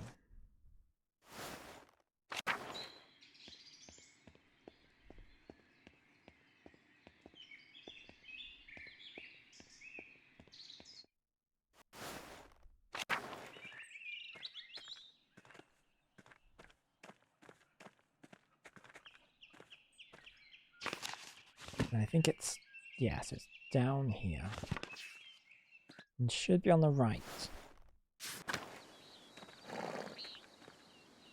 Oh, hey, it's this guy. Go away, Andreas. Can't you see I'm busy? You know, if you're looking to pilfer from the Baron, I recommend small valuables. What? What are you talking about? I'm not. Shouldn't be standing out here though, it's far too obvious. Is it? I mean, be quiet, I'm not doing anything. It's been a busy day. I'm having a break, enjoying the sun, nothing more.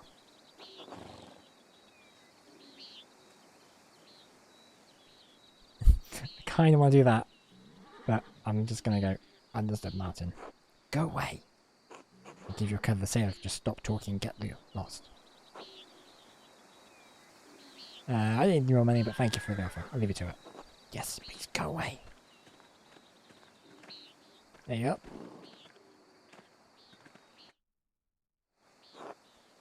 Good day, Master Mailer. Ah, Andreas. Good to see you. I trust Clara gave you my message.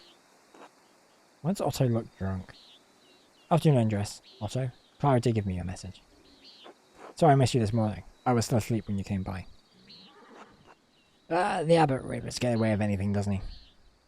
Leave him be, Otto. I'm hungry. Let's pray.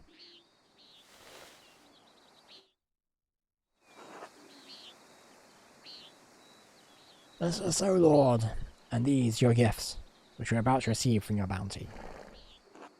Through Christ our Lord. Amen.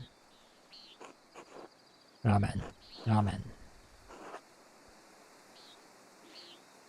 How did the morning treat you? Not too bad, thanks. I hurt my damned hand splitting timber to replace a bad beam in the abbot's house. What do you want to go for? Almonds, rye bread, or sheep's milk cheese? Go for some cheese. It's not that bad of an injury. It just galls me that the abbot bleeds us dry when we're expected to do work here when it suits him. Let's go for the rye bread and end of the almonds, because they're going to be fairly easy to eat. Oh, it's not all that bad. I get a lot of work from the abbey.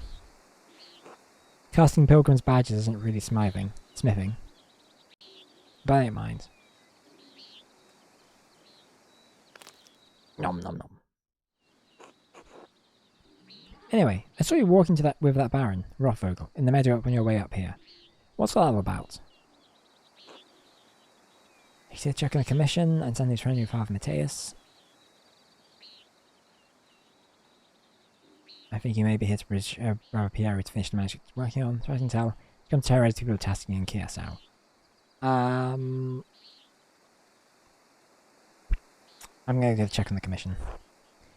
He was, though Father Matthias had some misgivings about the Baron. He does seem like he has an unsavoury side to him. You got that right? He's known to fool around with young women.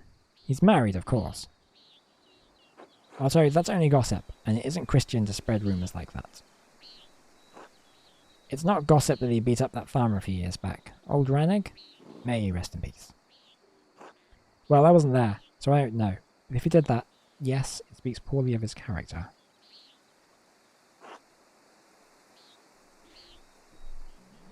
We had a long conversation on our way up here, but he didn't mention anything about that.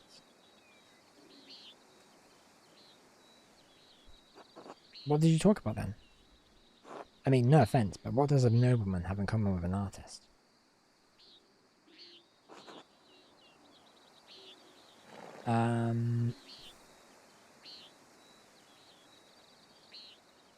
I guess go for the first one.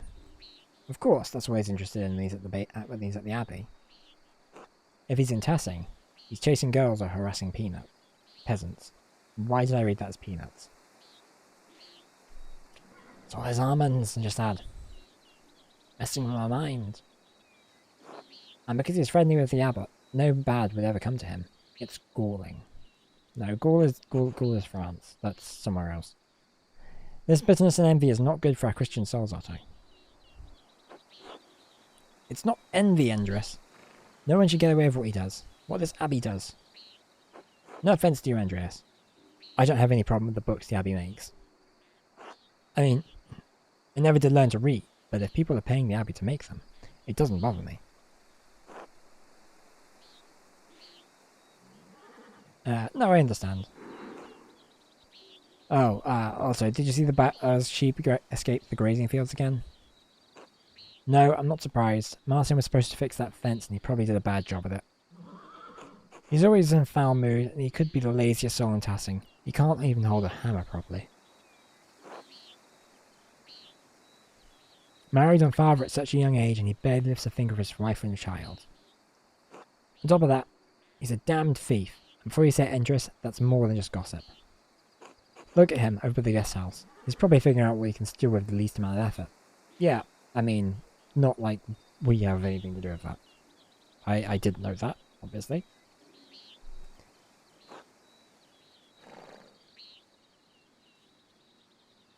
Mate, you seem less than helpful when I saw him this morning. He's just the way he saw this time change. I'm gonna run the side, and I'm not also don't really want to mention the thievery aspect. I've never known a thief to change, but maybe his responsibilities will make a man out of him. Speaking of our sheep, their ewes are shorn, and the women will be spinning it soon, Otto. I got it, Andreas. No need to tease. What God wants to happen will happen.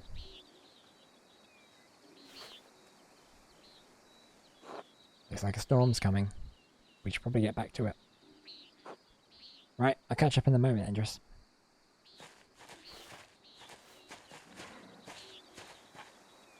Oh, Andreas. Say hello to Eva for me if you get the chance.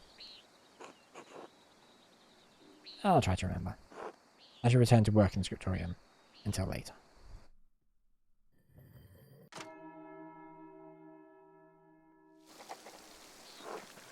Time to go back to work. You still hanging around here? You probably shouldn't,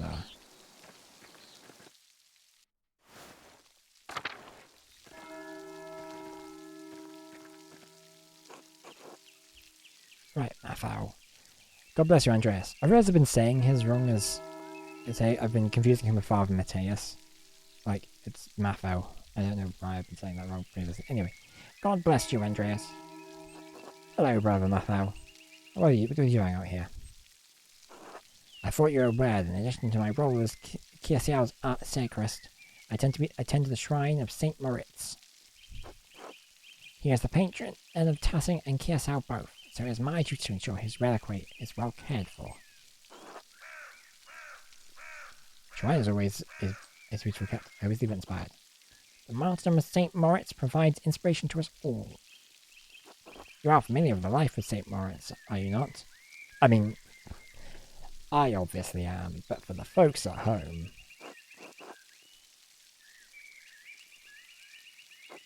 Well, you ought to learn something about Tassing's patron saint whilst you're here. Very well. Saint Moritz was most widely known for his martyrdom at the hands of the Romans. He protected a town of Christians from slaughter, and in turn he and his legion were decimated. What do you mean his legion? Wouldn't that make him he was a Roman soldier? Yes, he was a Roman citizen, and led a legion made up entirely of Christians to Bravaria.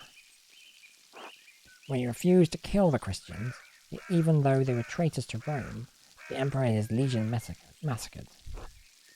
Most of the pilgrims who visit come knowing only this, if anything, about his life. However, Tastings venerates Saint Moritz because he was the one who to convert the town and save it from destruction. Saint Moritz came here? Indeed. He and his legion were snowed into this pass, and the townsfolk refused to aid them. The daughter of the town's leader, Seisha, was moved in spirit and snuck from the town to convert. She led Moritz to a spring, and soon as she was baptized, the snow melted, revealing all manner of fruits. Moritz and his legion were saved by these miraculous gifts. The town was converted, and the rebels fled to the mountains.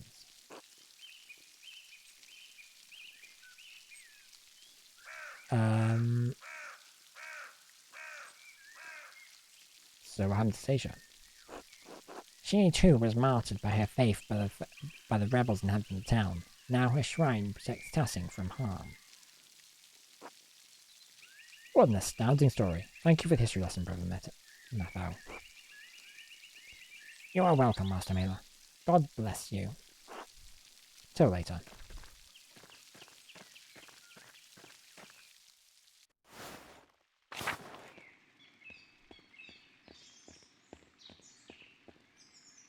No, we need to go through the cemetery. I bet everyone has like new dialogue at this point. We talked to them. We've already wasted a lot of time.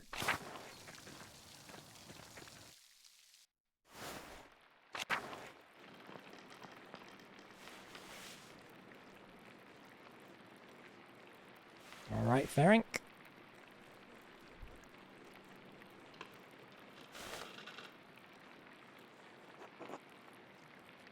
Brother Adok, this work, I don't know where to start. Inconsistent spacing, rough strokes. You're working like you want to see this place closed. Brother Prior, I am working my best of my abilities to disturb and dispute your criticism. I may not be fast, but I still have my talent. Praise be to God. There's the voice. I remember what the voice was. Brother Guy, why are you still on this page? What is wrong with you? Normally, you're so reliable. Many apologies, Brother Prior. I will work harder.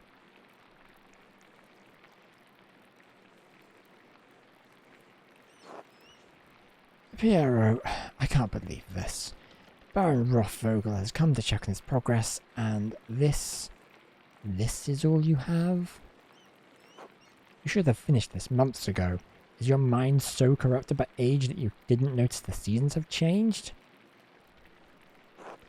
Well, you're not the one who will have to answer for it, so why should you care? Typical. God, shut up, Ferenc. Excuse me, brother Ferenc, but your point's amazed. Andreas, I remind you that I am the master of this scriptorium, and you are a guest here. Oh, I agree, Brother Prior. Brother Pierre's work is unacceptably slow. You are insufferable, Brother Guy. Oh, God, give me the patience to endure this. Please, everyone, this is my work, and I accept responsibility for it. Prior Ferenc is right.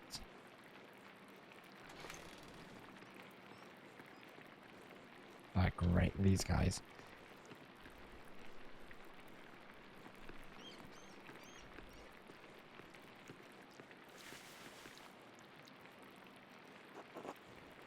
Prior Ferenc, is this mine? It must be, yes. It is, my lord. I can explain. No, I don't want excuses. I've come all this way and I have to be honest. I expected more. It's nowhere near finished and the style is... That's very old-fashioned. I thought I made my desires clear. I feel like my generosity towards Kiyosawa is being taken advantage of. Am I the fool in this sad story? God, this guy's a dick. I know. Of course not, my lord. Never. We can fix this, of course. We only want to accommodate you.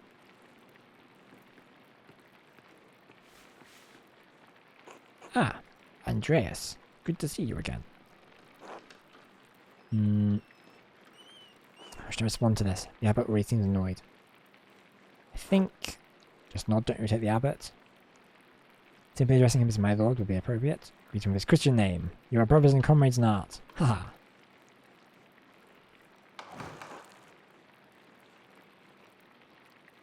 My lord. Father Gino, why not have Andreas complete the rest of the illustrations? He is clearly capable. Well, my lord, why not have Brother Guy complete if speed is your cons... No, I'm not talking about the script, that's fine, but the art, the illustrations. I want Andreas to do the others. Of course, I mean, if Andreas is alright with it. Takes pressure off Bravaria. We'd like to make the work. I'm trying to finish my master's at the moment. Well, I will do what I have to do. Well, there we have it. I hope this allays your concerns, my lord.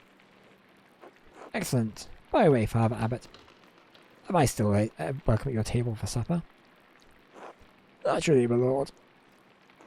Wonderful. I'd like Andreas to join us. I have already myself planned to the Drac family in town. Nonsense. You can eat with them any day. I'm only here for the evening. Well, Father? Well, that would be quite unusual. Unusual or not, I doubt that my good friend the Prince Bishop will deny any additional guests at his table. What do you think? I understand. Yes, you're right, of course. Andreas may join us for supper. I look forward to it.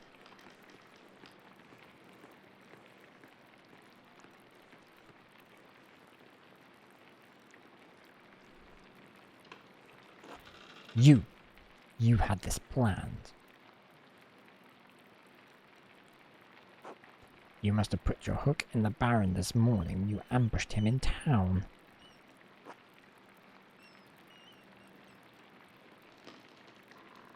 That's beyond ridiculous. Listen to yourself. Brother Prior, Andreas is not to blame for any of this. I am. Yes, you are, and you've embarrassed me, the Abbot and the Abbey. Prior Frennick is right, of course. No wonder we don't get any more commissions. Guy, can you stop flattering the Prior for 1 minute? I'm gonna just stay out of this one. Brothers! If you please, Sisters Dana and I would prefer it if you keep noise down. Sounds like Samson saying the Philistines in here. Of course. Get back to work, everyone. Well, that was not wonderful, but there's nothing can be done about it now. I'll finish my work here and wash up in the lavatorium for supper and the Abbot's table. Eat!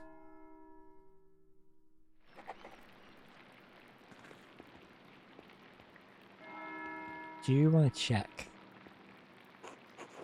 I wonder what Prior Frennick was doing with this book. In the library of the University of Five Churches. The Hungarians call it X. S? I don't know. That's where Frennick is from. Doctor of Theology, George of Gran. Friend of his? Book. Text on astronomy. Looks like. I'm not familiar with it. Sloppy bookhand. Couldn't have been produced by an abbey of note. Bastard script. Burgundian? Flemish? Not from here and not recently. There's definitely Frennick's handwriting between the lines and the margins. Is he noting the text for the University of Bex? Is he noting the text for his personal use? Is he noting the text for their readers? In any case, it's a thorough commentary. What's this? It looks like scribbled, not like Frank to be so sloppy. He didn't even blot the ink dry. Libra, Capricorn, Aries, all astrological symbols. What's written below? Maybe I should have learnt Greek at some point. I can't make any sense of this. It's like it's all Greek to me. I suppose I'll figure out in due time, but I'll copy all of it. I'll copy this all down to reference later.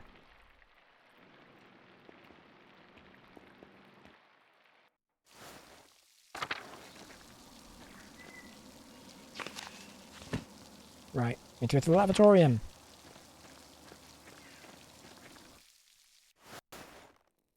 Need to do piss.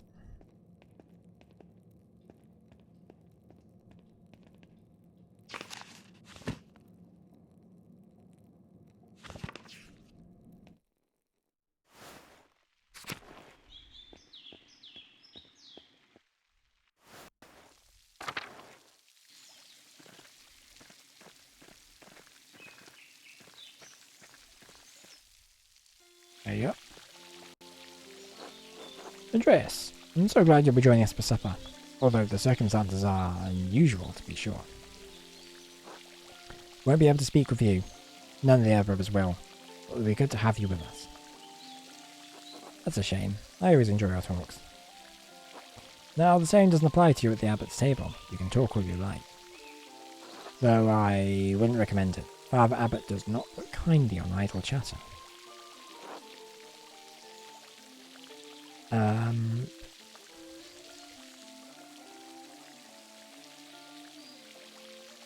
hope I don't make a fool of myself. Anyway, I'm sorry for how the prior treated you. It's not fair. It's humiliating. Oh, no, my son. There is no need to worry about me or my pride. And we all need to taste of humility from time to time to keep our feet on this earth. No, Andres. You are my pride. I cannot claim to have taught you much, but I am proud to have known you and your work. And when you leave all of us at Kirsau behind, you can call upon your friend Lorenz, the Baron Raffo, to help you in your career. I don't really want his help. He's wrong, Ian. Don't trouble yourself over it. Time passes for us all. Things change. The future will write over the present. That is surprisingly deep. You need not fear it, any of it, as long as you remain true to yourself and God. Now I must hurry to the refectory to join my brothers. I will see you inside.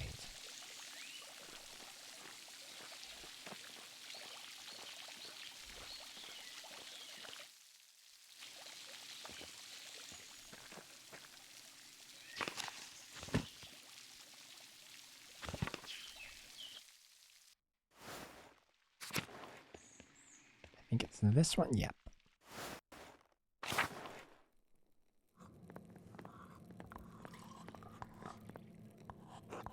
Andreas, I'm glad you could join us. Thank you, my lord. How did you know? Father Thomas? Prior Pharenic?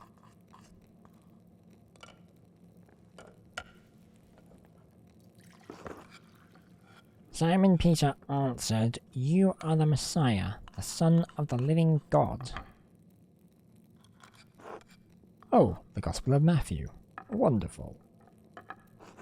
Jesus replied, "Blessed are you, Simon, son of Jonah, for this was not revealed to you by flesh and blood, but by my Father in heaven. And I will tell you that you are Peter, and on this rock I will build my church, and the gates of Hades will not overcome it." Have you read Matthew much, Andreas? Not yet. I don't know. Maybe he has. I will give you the keys to the kingdom of heaven. Whatever you bind on earth will be bound in heaven, and whatever you loose on earth will be loosed in heaven. What?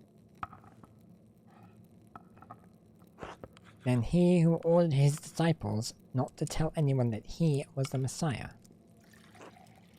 Whatever you bind on heaven will be bound on earth. Whatever you bind on earth will be bound in heaven. That reminds me, Father Jeannot, have you read anything by Martin Luther? I can't say that He has some incredible ideas about the church. Brilliant, I think. Someone stirring the pot! Right, Lord, is the meal to your liking? I remember you enjoying our quail on your last visit. The quail, my God, Father Abbot, the quail's fine, but do you think Luther's ideas are worth discussing? He's talking about the future of the church, shaking things up in a way I don't think we've seen before. Father Thomas, you see value in his ideas, do you not? My Lord, I mean no offense, but I do not. Brother Matteo, yes? How appropriate. What are your thoughts on Luther's attacks on the church's sale of indulgences? Eh? Baron, please do not involve the other brothers in this conversation. Fine. What about Andreas?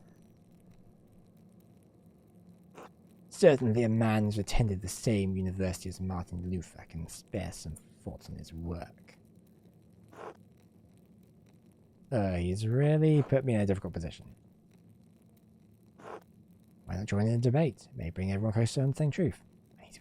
I don't know what else to do. To hell with the abbot. If he can't handle a little criticism, he isn't fit to sit at a fancy table. Because they would be furious over me, that's why. I'm just gonna remain silent.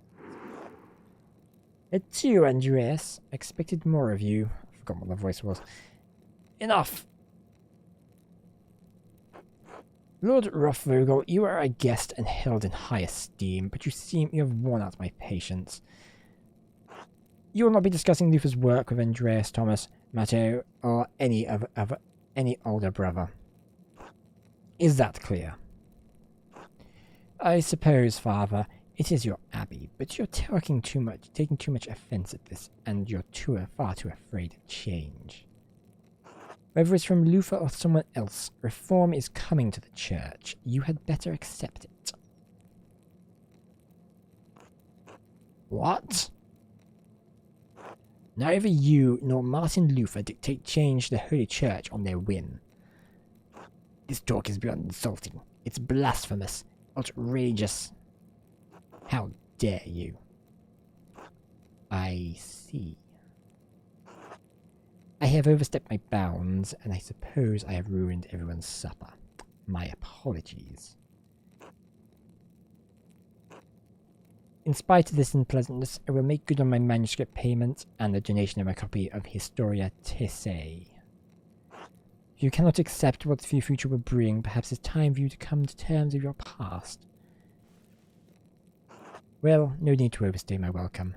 Fathers, brothers, Andreas, good night.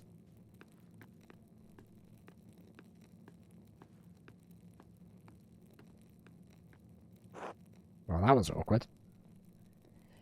Thank you, Andreas, for not letting him engage you in his debate. No good would have come from it. Now then, I must ask you to leave so I can speak to the brothers in the chamber privately. Brother Piero, please accompany Andreas out. I'll take my leave as well. Good night.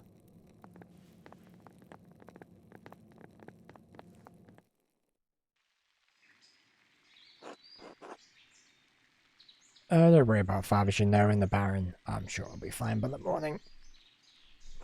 I hope Father Abbot doesn't see that the Baron's heart is in the right place. Sorry, I hope Father Abbot can see that the Baron's heart is in the right place, even if he picked the wrong time to express himself. That seems unlikely. It may be so, but we can never lose hope. In any case, I do hope the Baron respects the Abbot's wishes for the rest of his stay, for everyone's sake. Brother Piero, what do you think of Martin Luther's ideas? Ha! That is for younger and wiser men than me to decide. I am just a monk. Thank God. Good night, my son.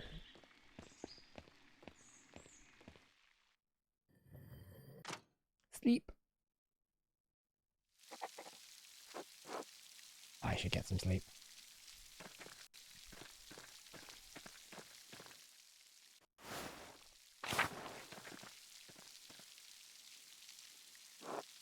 There's a lamp still burning in the guest house.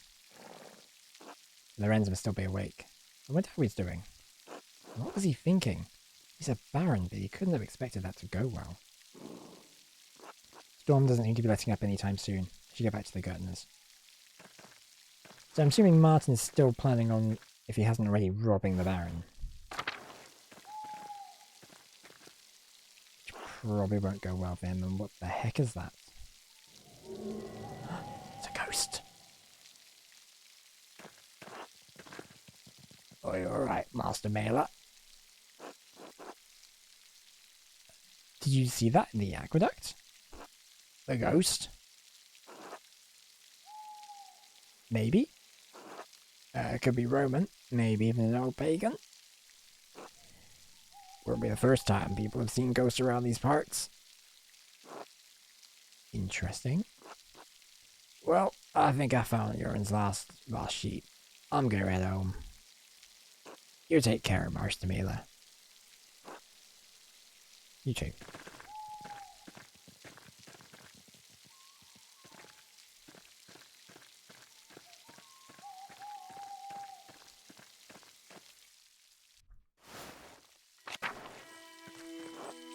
Ah, no!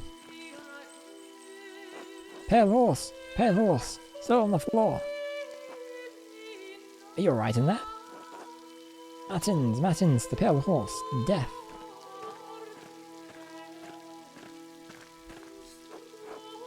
Sister, listen to my voice. Do you hear me? Do you hear me? Yes. Yes, Father, I hear you. Am I here? Is this now? Yes, you are with us, and this is now. I apologize, Andreas. I imagine it's been quite alarming. Is she alright? Yes, she is.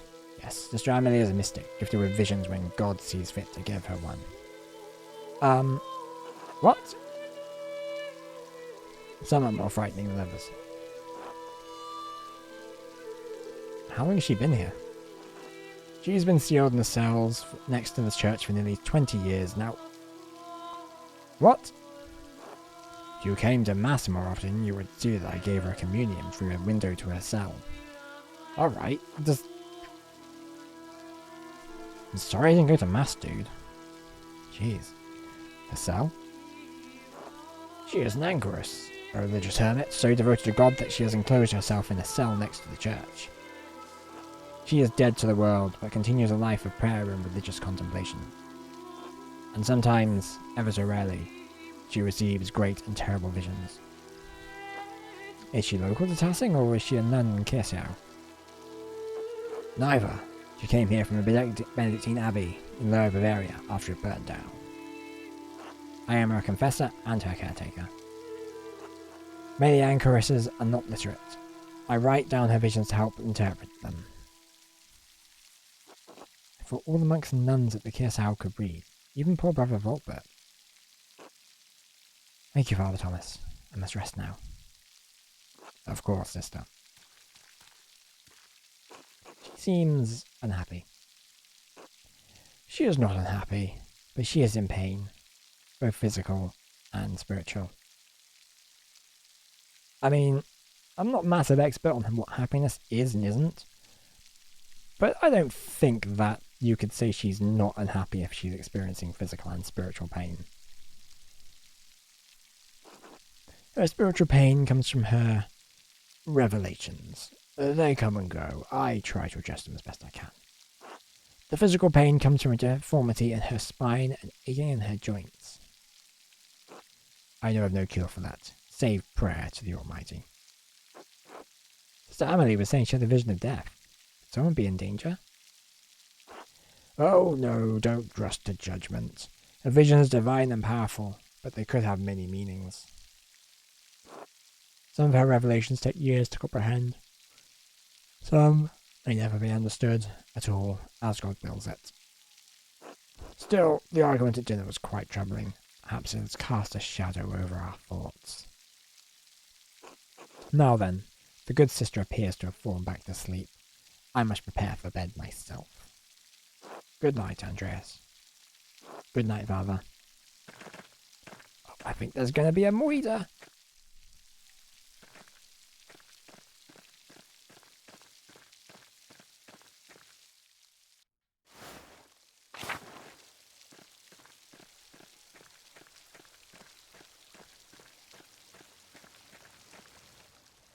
Good to know they cleaned up their, cleaned up the farm.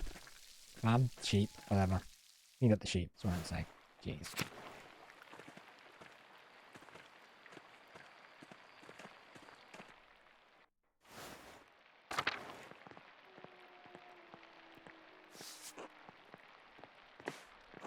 It's getting late. I should get some rest.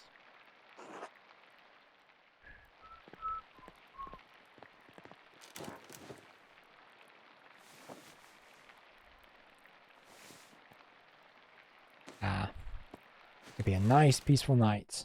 Definitely will be no murders.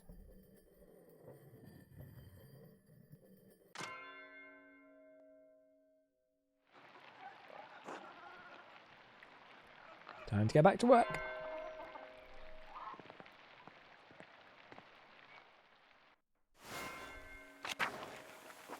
Wow.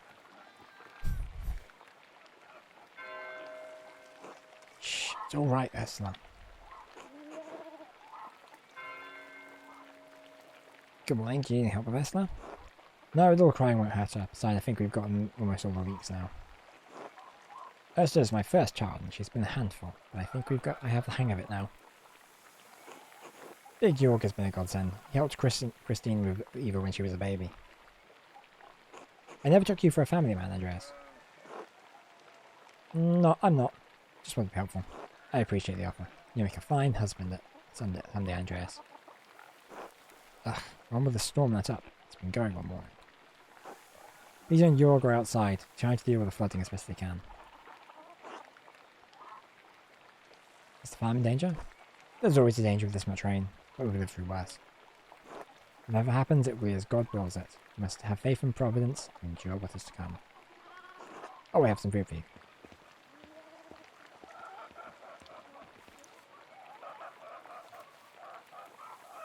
Yeah, sorry I couldn't prepare anything well.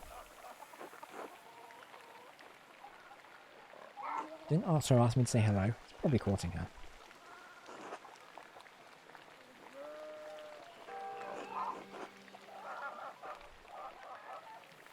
Thank you, Otto. He'd say hello, by the way. Oh, he did? Huh. Good. Thank you. Have a good day at the Abbey, Andreas. Try it straight right. Thanks. You too. Good luck. Be good, Ursula.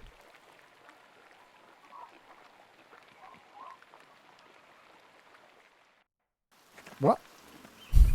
We just disappeared. That was weird. Andreas. You doing alright, Peter? No, I'm not. Some of our sheep escaped, and I'd rather not spend my morning fixing this damned wall for a third time this year. This is the way it always is. Rain falls in the Abbey and rolls downhill to us little people. Well, it's hard to blame the Abbey for that. That's just how rain works. Science. But there's a reason we're down here and they're up there, Andreas. Anyway, I have to get back to this. See you later. Yeah. You're right, that kind of sucks. Oh, so apparently you can't just walk through puddles. Central town. These people look cheery.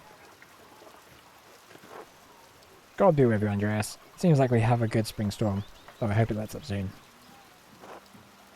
I'm sure it'll let up soon. That's good, well said. Ulrich, I paid Gret for last week's pumpernickel. Sorry to make you wait for it. No trouble at all. Please say hello to Lucky to me. Of course. Now I'm off to home and then to the Pfeiffers. Morning, Agnes. What's going on at the Pfeiffers? Helena has about a month to go for her child is due.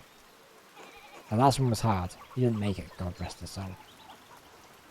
I just want to give her the best chance she can have. It's in God's hands. Trust in Providence. Always, Ulrich, but I'll do what I can to help. Why make the Lord do all the work? I must be off now. Good day to you both. And Andreas, stay out of the rain. I'll pray for her help. Sure appreciate that, Andreas. Thank you. Until later. Until later.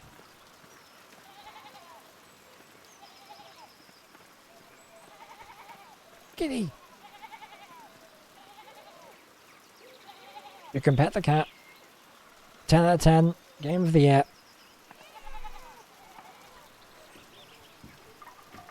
That is my IGM review.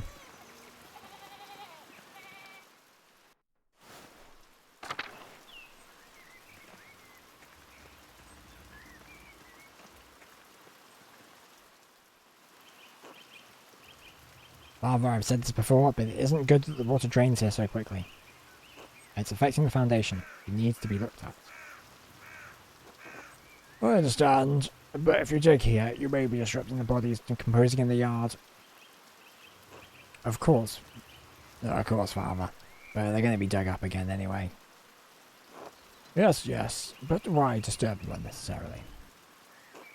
Well, that's your church, Father, but you can't put this off forever. The foundation is going to crack. I understand. Perhaps after some of the bones have moved to the ossuaries. Factory lucky. Good day, Master Mailer. Good day, Father Thomas. Everything alright with the church? Oh yes. Lucky was again reminding me of that dangerous severe rainfall composed to the foundation. Good looks after his flock, but sometimes the pain requires an early earthly hand. It'll be taken care of. God be with you, Andreas. And you, Father Thomas. Until later.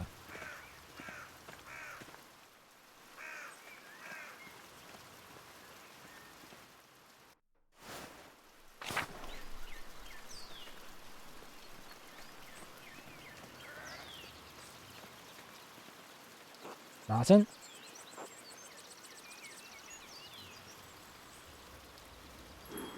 Hey, Andreas. I just robbed someone. I found the ship. Achoo!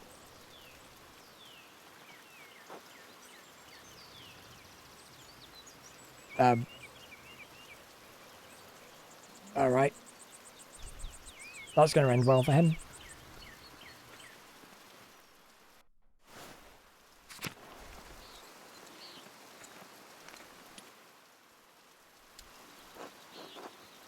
God be with you, Andreas.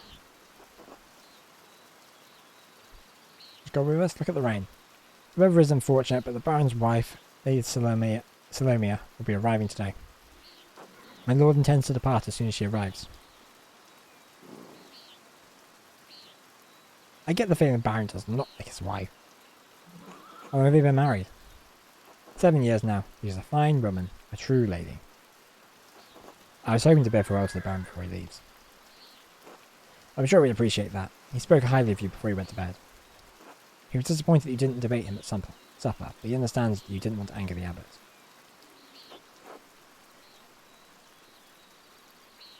Right, it's left to work for the next few months. Of course, I need to make things more difficult for yourself. Is there any chance I can redeem myself from the Baron's eyes? Ooh. Ooh, we've not done well.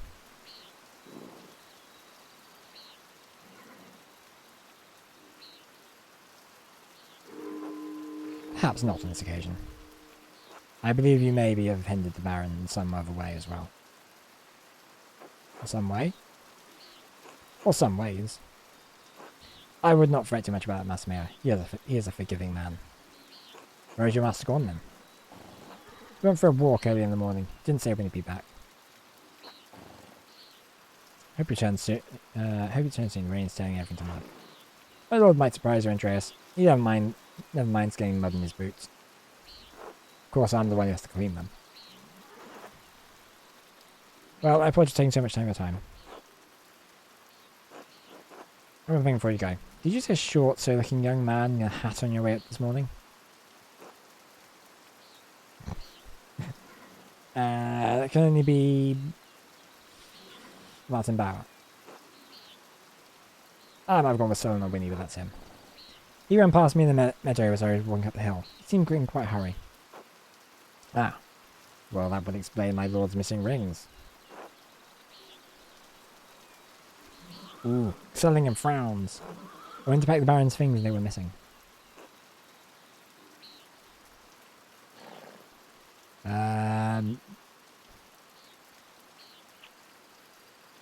Why do you think Martin stole the rings? Yesterday I got the boy with the hat, Martin I suppose, peering in through the windows. Oh, see, I told him. I could have admonished him at the time, but he seemed harmless. That's a shame. Hope the Baron won't be too put out. My lord is a man of some means. He won't miss the gold or the rings. I do think he'll be upset about the book. He was quite excited for the abbot to see it. In any case, I must finish preparing the horses. It was good talking to you, Andreas. Of course, I hope this rain lets up for you soon. God willing, until next time. Until then.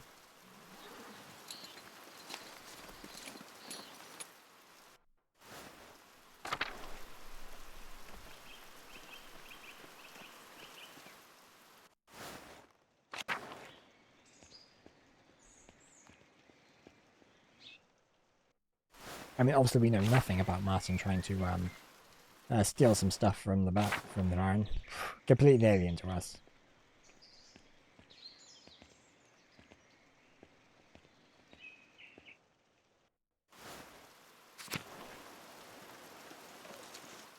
I wonder where the Baron went. Sorry, just accidentally smacked my mic. Oh, this is wonderful. The rest of the abbey is soaked and there's not a drop of rain in here. Good thing the abbot had also replaced the roof of the scriptorium in the library last month. With the Keller factory next door. It's probably pronounced Keller factory. Whatever. We can stay warm while everyone else is cold and wet. Instead of bragging about our good fortune, you should think about your brothers and sisters and pray for their health and safety. The abbot's foresight saved a lot of our work and protected what's in the library. The town hasn't fared as well. I'm sure they'll be fine. More importantly, if they're not, I don't care. Brother Guy, your heart is harder than the stone of this floor. Huh. We have a grumpy old monk, but where's the nice one? Brother Piero? I haven't seen him yet today. I did, before Brother Guy arrived. Brother Piero went to speak to the abbot some time ago. What? Why is Mathau ringing the bell? It can't be Tess already. I pray it stops soon. Such a cacophony is an assault on my frail ears. It's not stopping. I suppose this means we're being summoned to the chapter house. God give me the strength to endure the rain. It's 50 feet, old man. You'll live. God give me the strength to endure this man. I love these two. Like characters in a sitcom.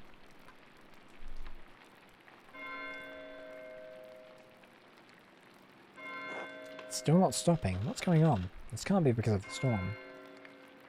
Should see what's the matter.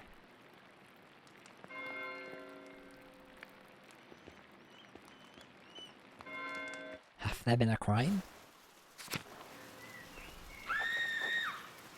Sounds like a scream. A scream coming from the cloister.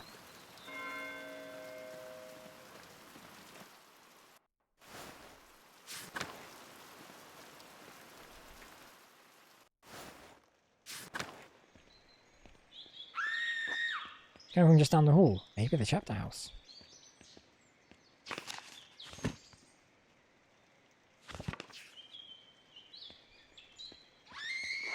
I think those screams are coming from the chapter house. No, wrong thing.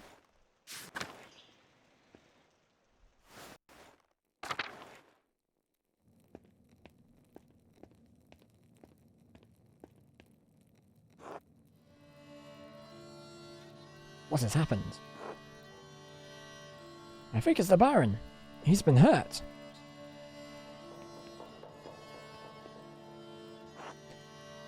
Please, Father, where is Brother Florian? Have him come quickly.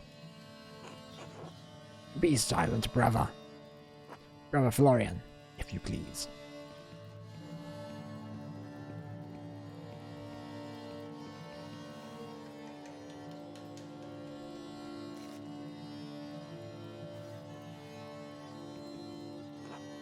I'm sorry, Father. There's nothing to be done. He's dead. Ah! Sister Margaret, calm yourself. Sister Gertrude, please take Sister Margaret back to the garden. Yes, Mother Cecilia.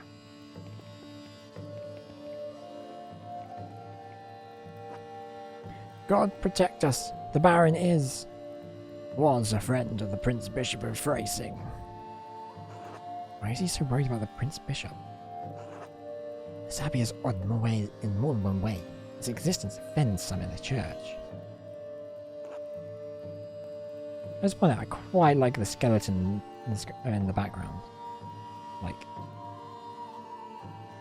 weird artwork, but it's cool. We're far enough from Rome and Mainz that everyone forgets about us, but this could bring unwanted attention. Florian, how easily do you think you could dispose of this body? What? Father Abbot, what are you saying? Why are you questioning me? Why are you wasting precious time? Do you want to see the soldiers of the Prince Bishop march up our steps and fling your brothers and sisters out of our home? No, lots of boxes. Silence, quiet. Calm yourselves, all of you. Father Abbot, Baron Rothvogel's manservant is already preparing to leave. The Baron's wife should be here in a matter of hours. This is not the time for rash decisions. Yes, yes, you're right. Forgive me. But then, what will we do? We must send the Baron's man to the court of the Prince Bishop in Freising at once. Mother Cecilia, the Baron said the Prince Bishop's Archdeacon was in Innsbruck for the Imperial Diet. Even better, swift action will silence any whispers of impropriety on our part. Given the Baron's stature, the Archdeacon will undoubtedly come to the investigation immediately. We must cooperate with him fully and pray for a speedy resolution. Yes, yes, good. Thank you, Mother Cecilia. Brother Roslav, please detain Brother Piero in the cellar until the Prince Bishop's man arrives. What? Brother Piero? Why? That's absurd. He was caught in a flagrant delicto, covered in blood with a knife in his hand.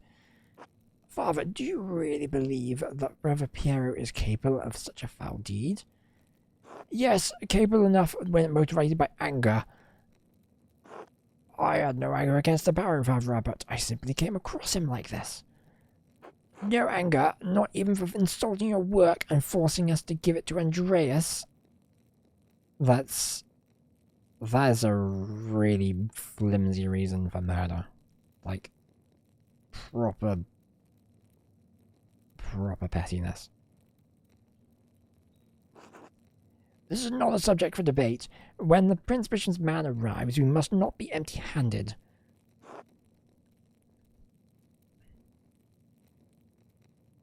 Even if Harry wanted to kill the Baron, he's not physically capable of the act. He wasn't angry. Anyone who was in the scriptorium knows that. Even Guy knows that.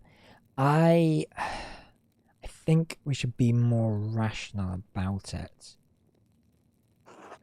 You can barely hold a brush, much less plunge a knife into a man's body. Be quiet. This is not your affair. It is my affair if you're going to make me part of Bravaria's supposed motive. Forgive me, Father, as you know, I just don't think Pierre could have done this. Your position has been noted. My decision stands. Brother Vroslav will detain Brother Piero in the cellar until I say otherwise. Brother Florian, please escort Andreas out of the abbey. Andreas, do not show your face here again until tomorrow. Do you understand me? Say nothing. Yay, day off! Andreas, listen to me. I'll sympathize with you. I don't think Pierre did this either, but this isn't the time to push the abbot. I'm sure the other brothers and sisters believe Pierre is innocent as well, but the abbot is worried about the Prince Bishop's attention.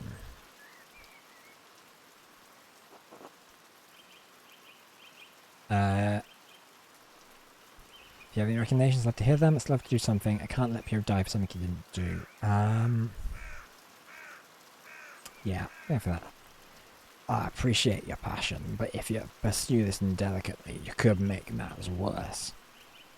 It'd take a few hours to calm your nerves and your mind, or you might need to think clearly. Go to the Drockers, eat a good meal, and come back to Nuez. We won't have much time, but tap on my window with a small stone and I'll let you in. Let me in for what? To examine the body.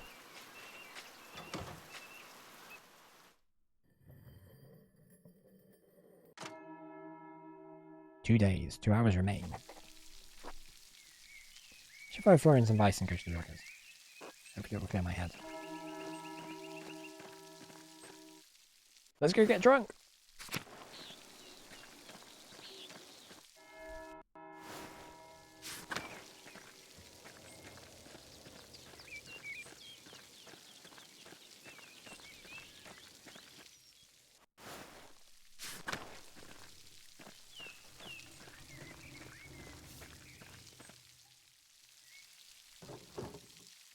Good day, Andreas. Back from the Abbey already? It's only noon. Andreas, are you alright? No, something terrible has happened. Oh God, what? No, forgive me. Come inside and sit down for a minute.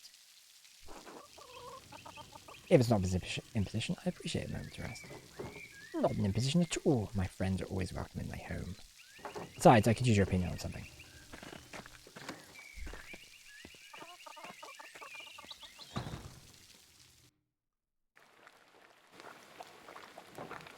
Good day, Andreas. Shall I fix your plate? It's not too much trouble. I appreciate it. Oh, my pleasure. The restraint has got everyone's spirits down. Hopefully a good meal will cheer you up. Well, I mean, you haven't seen the day I've had, so... Hello. Not politely.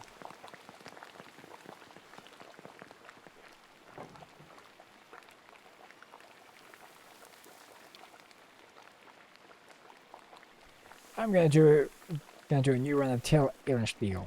There was a printing a few years ago in Strasbourg, but it was awful. Almost bereft of illustrations. What do you think of the new ones? Pretty good. Look wonderful. Excellent work. I don't... It says here, figures of composition are terrible. Terrific. But the background is quite dense and busy. I don't think it is. I think it's fine. Thank you. I'll be sure to let Marie know.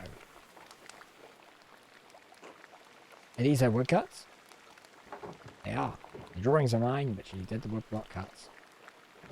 I've got enough talent to draw the designs, but only she can do the woodcuts and the type.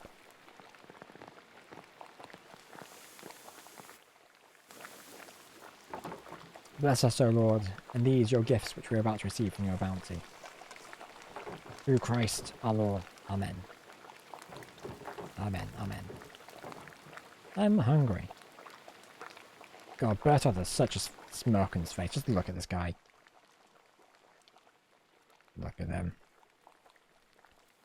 He looks like he's up to mischief.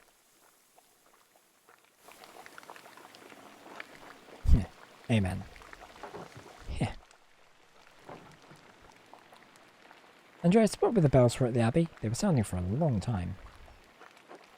The visiting nobleman, Lawrence Rothvogel, was found murdered at the chapter house.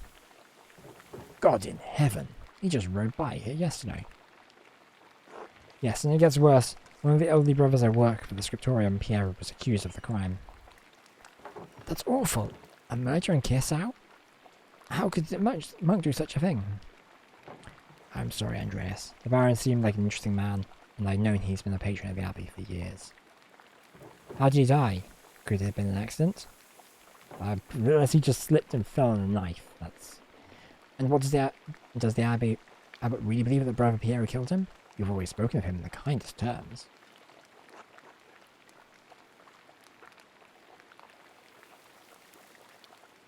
It seemed like the Wren's have been stabbed, but I don't know. There's no blood around him. Yeah, I'm just gonna say that. But no, I can't believe Pierre did it. I can't imagine him harming anyone. Stabbed? It's hard for me imagining a monk doing that as well, but who knows? Oh, but could it have been one of the sisters? But if it wasn't Brother Piero, then who do you think could have done it? I reckon it may be a father you know. But that's my first guess. I did see Lucky Steinauer get into a shouting argument with the Wrens yesterday just before I walked by your place. Lucky? Why would he have a cause to shout at a nobleman? Anyway. Let's eat some egg pasta. It's probably something else going on that you wouldn't know about, dear. What do you mean by that? I'm not one to trade gossip, but if you really want to know, talk to some of the other women in town. My mother Cecilia up at the Abbey.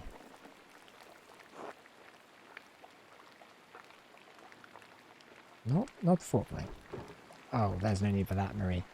Lucky is a forthright man. I'm sure if Andreas asked him, he'll tell him what the argument was about. It was only a suggestion, dear. Thank you both. That's good advice. There's something else, though.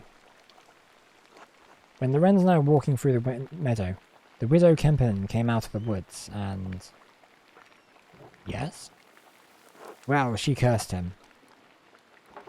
I'm not surprised. Ottilia's late husband, Rennig, ran afoul of Lorenz in his last visit to Tassica. Oh yeah, of course, because he killed him. I don't remember the details, but Rennig died just last year, and Ottilia hasn't been the same since.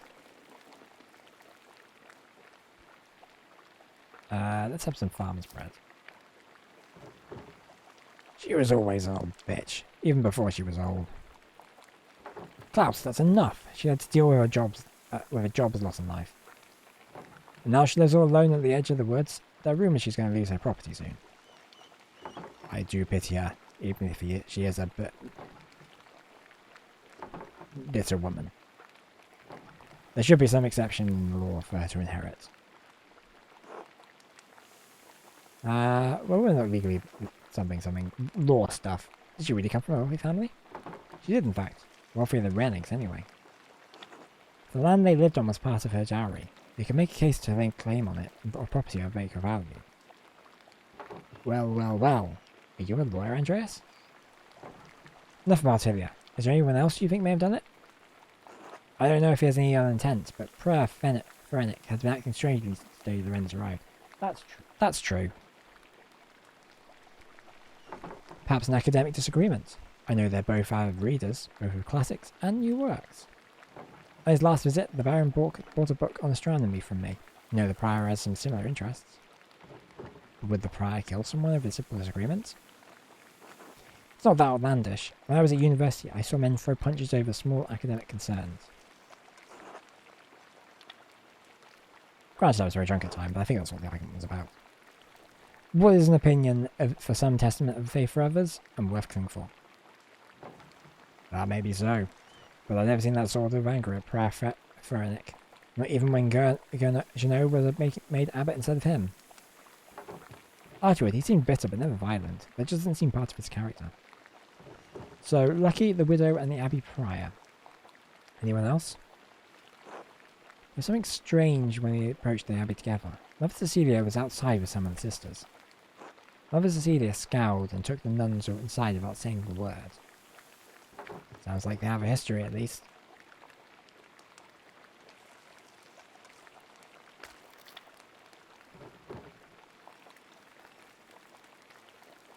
Sorry.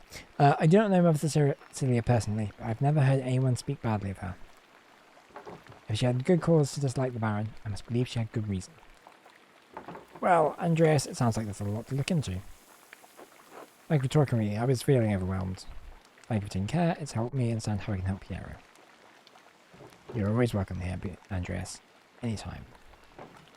Yeah. You're especially welcome with this one.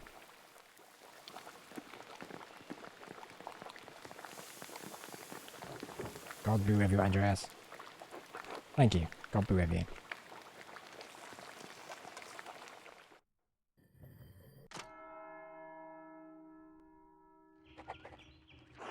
I have several leads to follow, but where do we start? Well, we're not allowed back in the Abbey until tomorrow, so we should probably... Yeah, that's where I was thinking. I could talk to Kistana. Steiner. He's probably working in front of his house. The widow Pentiment lives south of here, near Franz Bauer. Herr Frenerick is usually at the scriptorium, but I won't be able to talk to him until tomorrow. Still nothing will prevent me from talking to Mother Cecilia at the convent. But if I don't attend Bravaria Florian's examination of the body at the Abbey, I'll have to do it without me.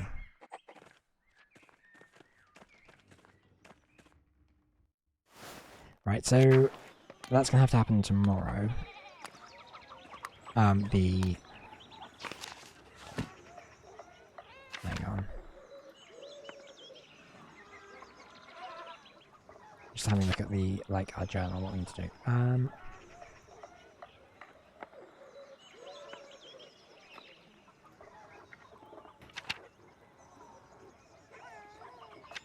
Lucky, Tilia.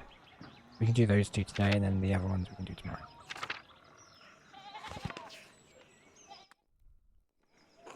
Hello, Andreas. Something you need? I can see you're busy, so I'll keep it brief. I was hoping to ask you a few questions about Baruch Rothvogel. No. But it will only take a moment. Ask your questions to someone else. I saw you shouting at the Baron when he was around tassing. What was that about? Get it through your pebble. A pebble stuffed head. I'm not talking about Rothvogel. If you're the opponent's deaf, you wouldn't mind answering a few questions. You think I'm stupid? You're twisting my words around already. Maybe you'll try to see me killed with them.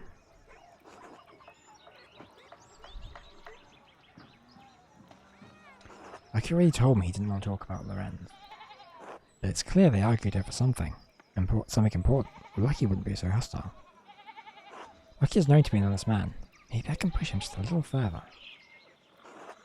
He doesn't seem to be the type to hold a grudge, right? Though I suppose he will I don't suppose he'll take kindly to me suggesting he's a murderer.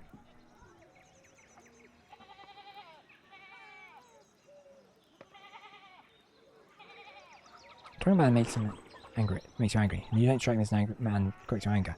That's because I was very angry with him. And now he's dead. So I'm not. I'm not celebrating the Baron's death, Andreas. But I'm not all that sad about it. Well, that's all I'll say to you about it. A good day. He was not being forthright with me. And he seems eager to get away. If I wait here, maybe he'll leave and observe his actions. But should I do it now? It'll probably take a while. I'll observe Lucky later.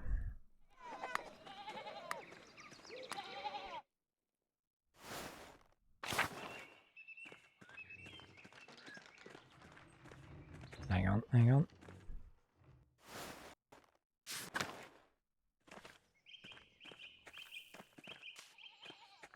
Let's go find Ottilia.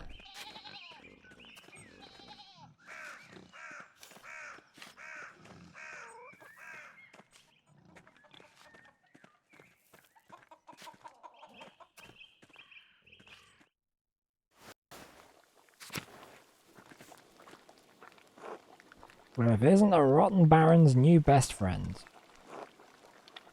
Nice, you too. Pah, sarcasm. Original. What do you want? You must be bothering me for something. I wanted to ask you some questions about Baron Rothvogel's murder. We never actually really talked before the time we got acquainted. No one wants to talk to a surly old widow out of the goodness of their heart. No, I know your type. You want something from me. What is it, boy? Spit it out. Okay, I was hoping to answer questions about Rothvogel's death. Oh, is that what all those files were for? My, what a blessing. Not the first time Perchta has answered my call. You want to know what I think? I'm glad he's dead. I hope whoever killed him gets the abbot next. Maybe he burns that entire abbey to the ground. And that's all I have to say about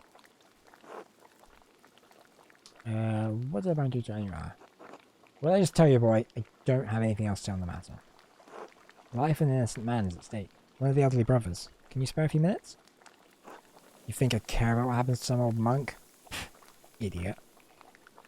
Call them all, see if I care. Every agent of the church should die.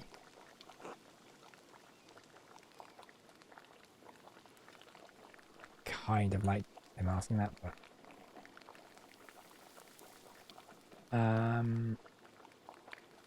Should we talk about the church like bringing the quiz down? How would they know? Do you plan to tell them?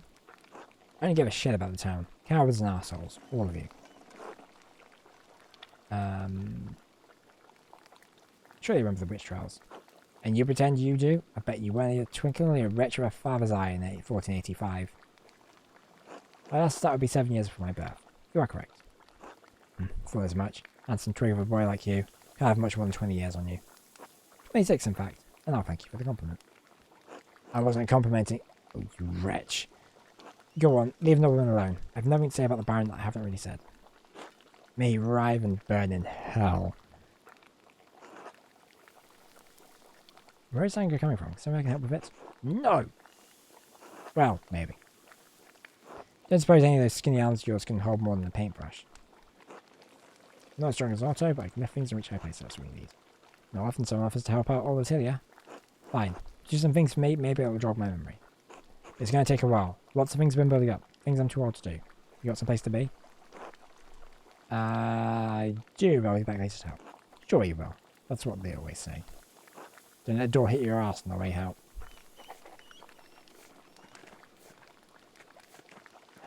Okay, let's get these done.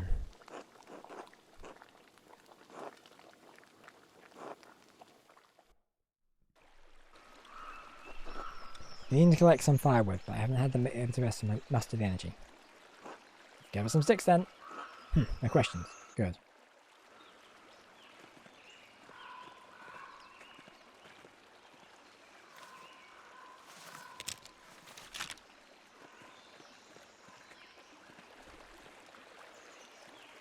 Grabbing some twigs. Grabbing some twigs. Spending my afternoon grabbing some twigs.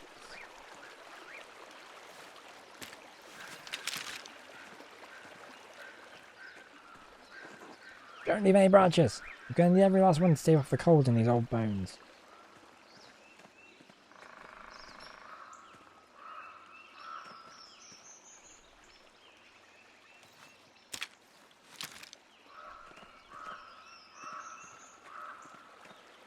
Is that it? I think that's all of them, right? There are the trees Otto's been felling for the abbot.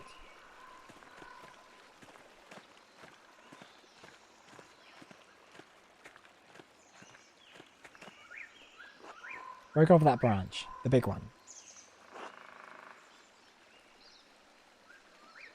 I know Attilia feels she's been wrong to the abbey, but the wood still does belong to the abbot. If we're caught stealing it, my investigation into Lorenzo's murder could be in jeopardy. But if the abbot finds a hope to steal from him, he could make the shine masterpiece more difficult. The murder investigation is a little... oh, whatever. I refuse to help Attilia. She might not remember what happened between her and Lorenz to make her hate him so. The way she yelled at him the day he arrived, it must have been serious. Was it serious enough to kill him? So I can make her see reason.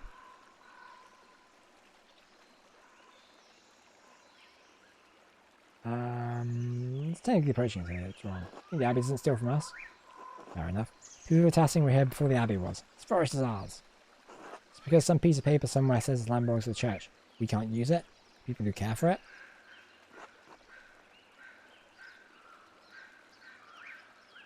Christ, alright, I get the branch. Good. You got your head in after all.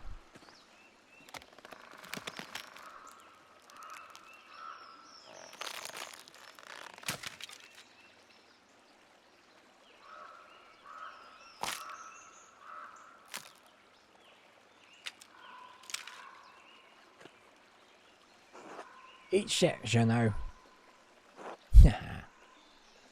That's all the wood I need for a while.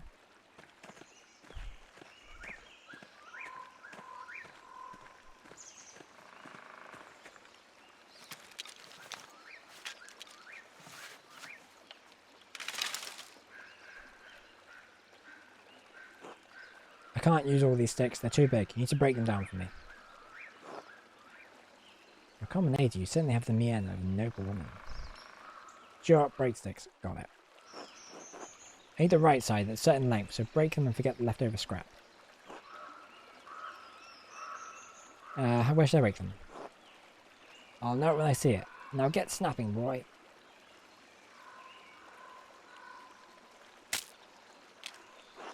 This one's too big, I don't need a club, you buffoon. Hang on.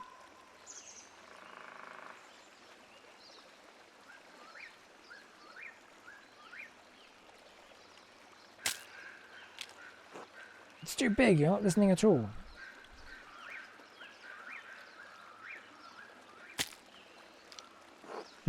Fine. I suppose that one is fine.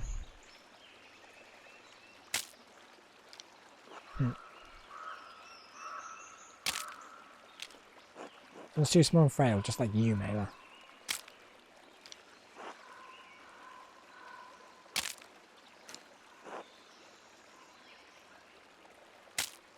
Might be too small. Might be choose some of these. Help me come back to the house.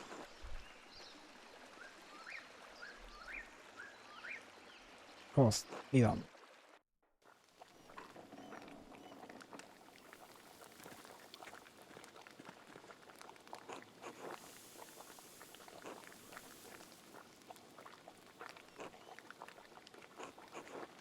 Easy enough. Please be careful with my pictures. Some are very fragile. I would hate to lose them to your carelessness.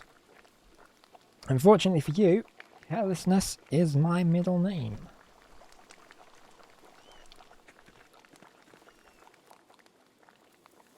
Oh god, it's just a little to the left all over again.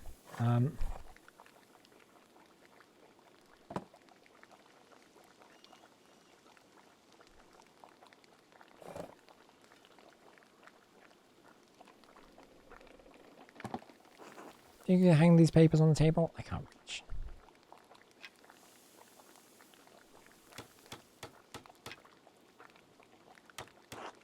There you go. That looks alright.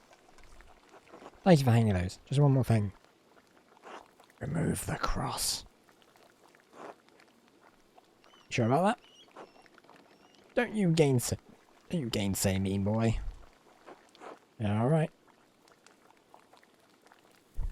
Material's asking me is sacrilegious.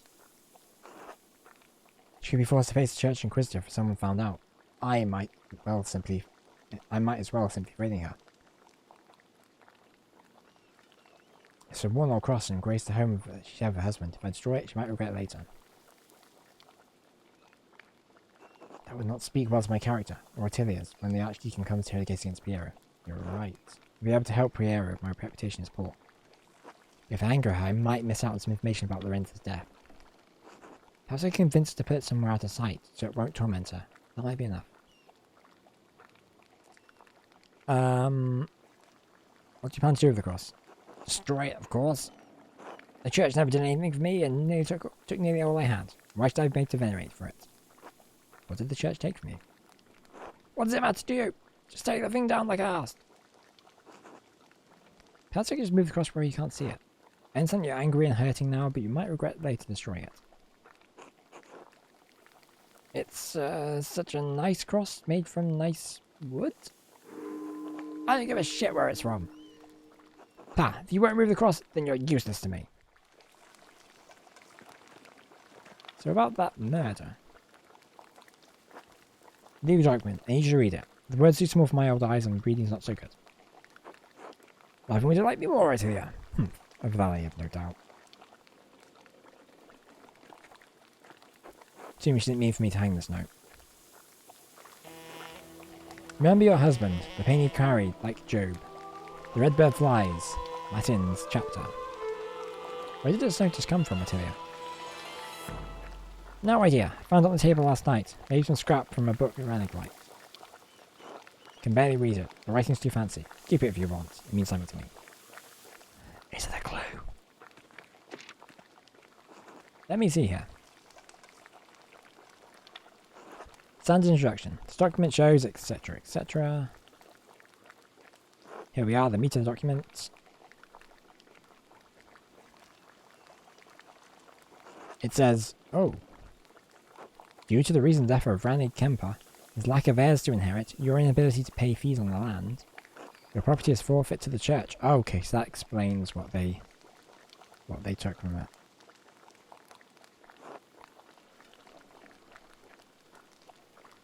That said, this is all very suspect.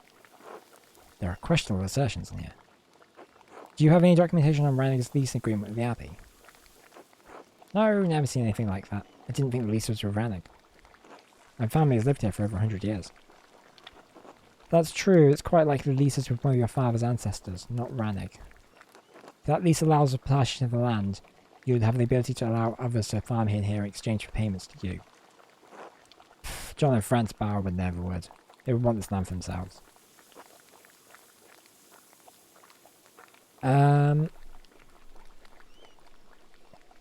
You could talk sweet to El Peter, you could convince the Goethe to take it on. There's always the Goethners, if not them, the 5 to 1 found it. Oh. Ha! All my honey's turned to vinegar, boy. Maybe you're right about the family. I've never had any problems with the Goethners. In any case, it's clear that the Abbey is not being truthful about the existing lease on this property. It seems they use Rannig's death as an opportunity to change their existing lease to something more profitable. Yes, Rannig's death. This was the fault of that monster, Lorenz Rothvogel. If he were alive, I'd kill him myself. May he broil in hell for all eternity. think it's time you told me what happened to the Baron. Rannick, my husband, he caught that rough old devil riding through our property and told him, rightly, to leave. The Baron beat my Rannick for it. Beat him so savagely that he took a cane to walk. Jesus. Even when his breathing pained him, never could breathe so deep for so long as he lived, which wasn't long at all. Good. I'm going to say good God, because I don't think she's going to appreciate that. That Baron was the worst kind of man, careless and cruel. He knew he could beat my Rannick and suffer no consequences, so he did. We were not even so low as animals to him. We were furniture. And I knew after Rannick died, the church would try to take what little I had left. This document only confirms it. All because of Lorenz Rothvogel.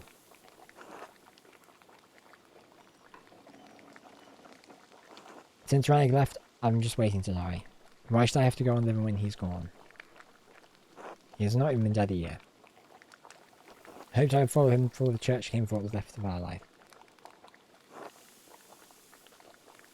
Heron's laws are cruel to the widowed and childless. Just as the church likes it. It doesn't matter, boy. The laws will never change. Nobody cares.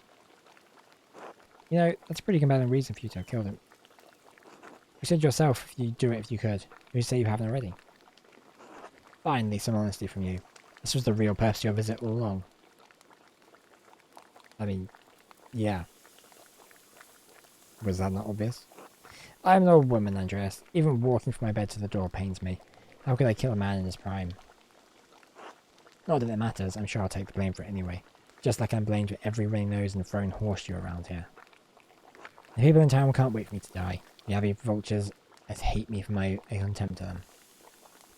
None of it matters. I don't care what happens then to me anymore. Thank you for your help, boy. You're the only one who's come calling since my running past, you know. Now get lost. Lie down. Of course, I was glad to.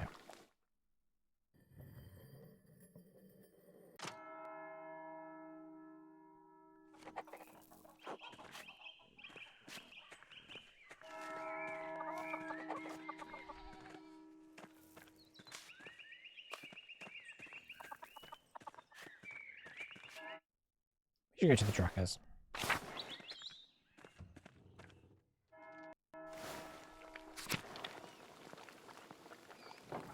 Andreas, what brings you to the shop? Can I fix you something?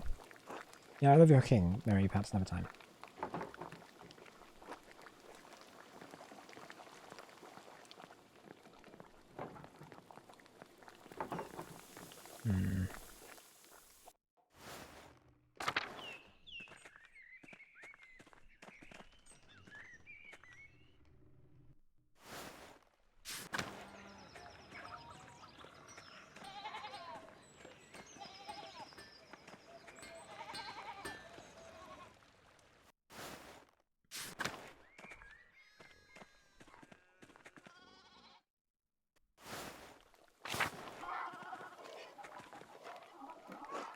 Andreas, if you don't have soft plans, would you care to join us at home? I'd love to, Clara. Wonderful. Bless us, O Lord, and these your gifts, which we are about to receive from your bounty. We pray that you keep safe the soul of my dear Christine, gone these 6 years.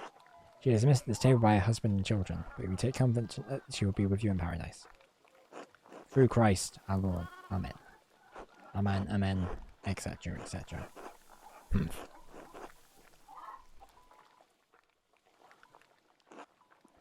Saw that wretch of a miller this morning.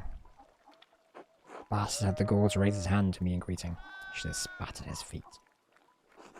Dad, I know how we're going to pay the Abbey's taxes if we raises the milling fee. Maybe we'll get an arrangement that benefits you both. No, you're just talking to that man, not with the bad blood between us. I could try to speak to him. He's friendly with me. Absolutely not. And don't you ever speak to him again. So, however... I'm sorry, Dad. I won't. Promise. You're going to give yourself chest pains again if you keep going on like that. It's not my chest that pains me, boy. Christ, but my back hurts. Back hurts. How are we going to get those fields planted in time? I've been picking up the slack, haven't I? We'll get by, alright? Is farm work so hard on the body? Christ, don't get him started. You're damned right it's hard. Up there, up with the sun no matter the weather. Out there with the musk and the elements, working my hand to God. Damned splinters. What's your heart, son? You want to leave Clara a widow?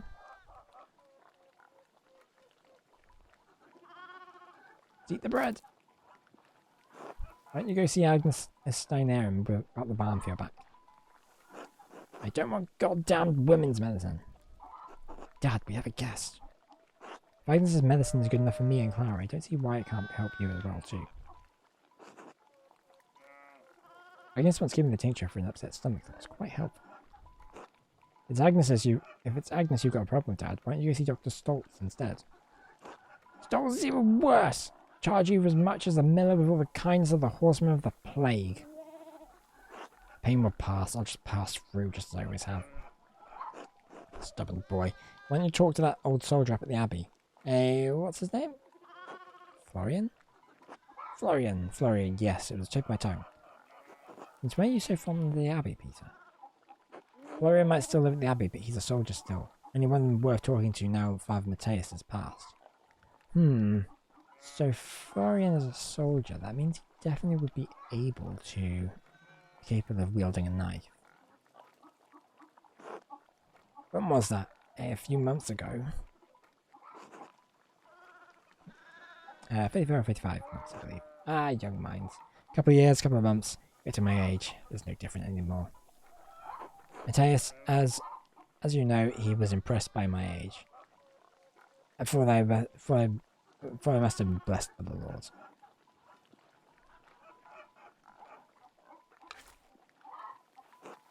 I wanted to know all about my life and things I'd seen. Good man for a monk. Not like the new Albert. Only cares about his coffers. Jeannot does. Well, that's the Abbey for you. Did you see Otto up there much, Andreas? The Abbot keeps him busy. I had dinner with him and Andreas recently.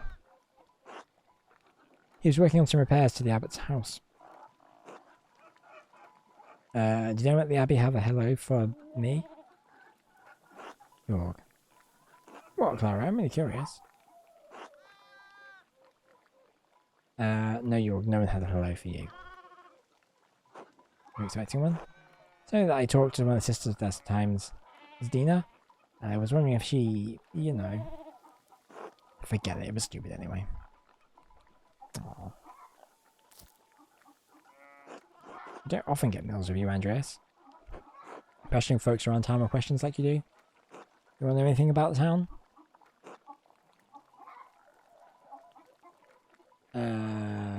What's the story about? He's troubled, but I don't want to speak out of turn. He treats his wife terribly. Brigitte tries, Lord help her. He doesn't hear a word of kindness from her that he can't turn into an insult.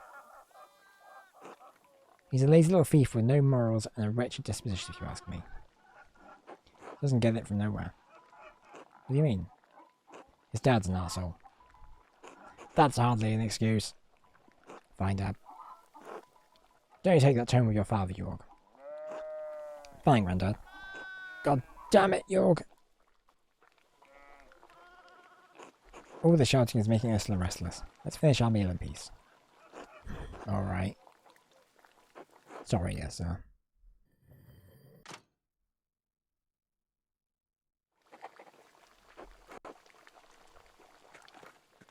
I should get some sleep.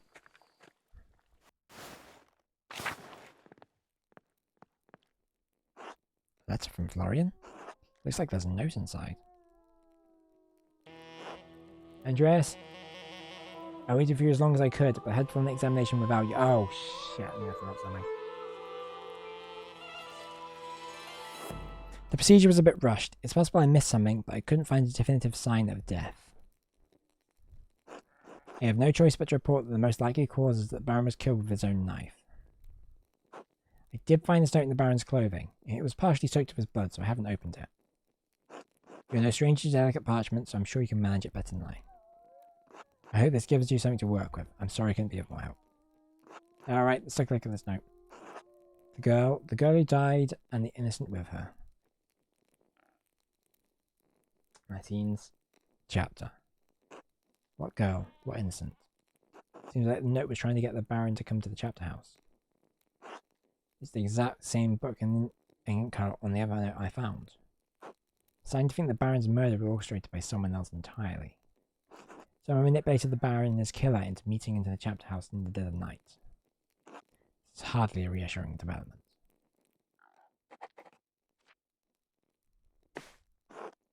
Let's get in there, actually get some rest.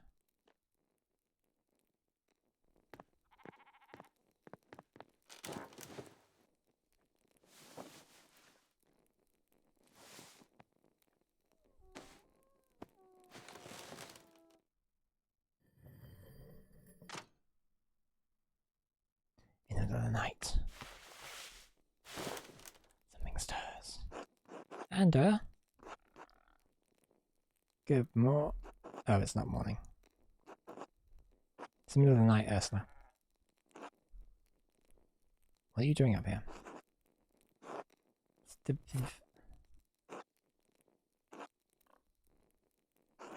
you like me to tell you a story? Would that help you sleep?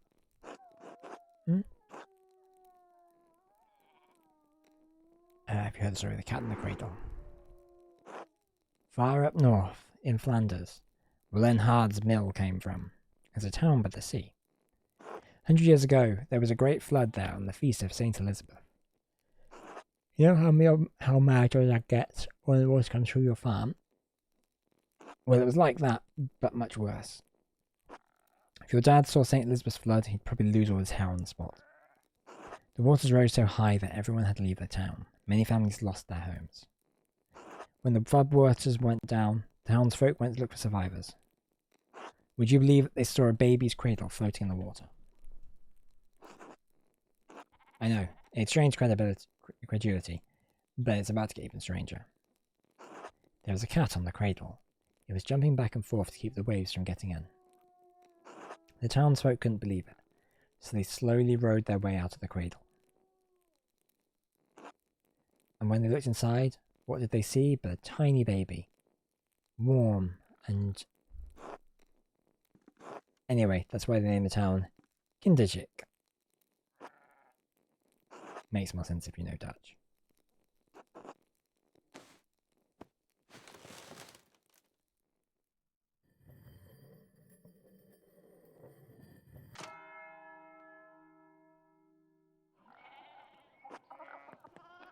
Time to get back to work.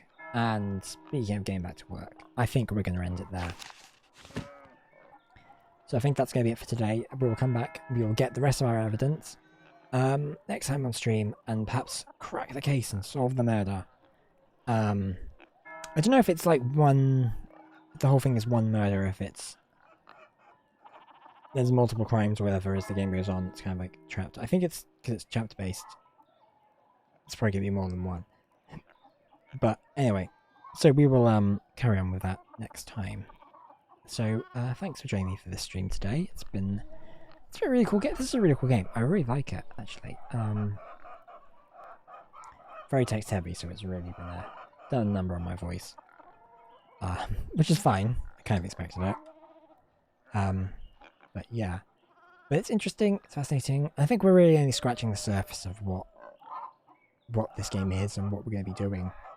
Because I think it took us 2 hours before the actual murder happened before we go, oh, okay, so this is what this is. It's kind of Persona-y in a way, where you only have limited time to sort of solve it, and you can only do one clue a day, and yeah, that's really interesting. So it means we're gonna have to make a snap. So we're not gonna get all the facts.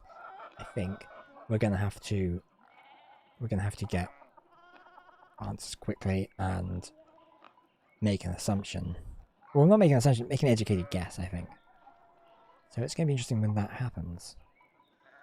But yeah, I'm looking forward to that moment. And let's go forward. So we'll be back next time with some more Pentiment. Whenever we get back for the next stream.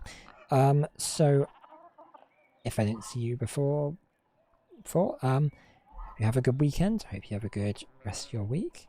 And yeah, have a good one. And as always, au revoir, baby.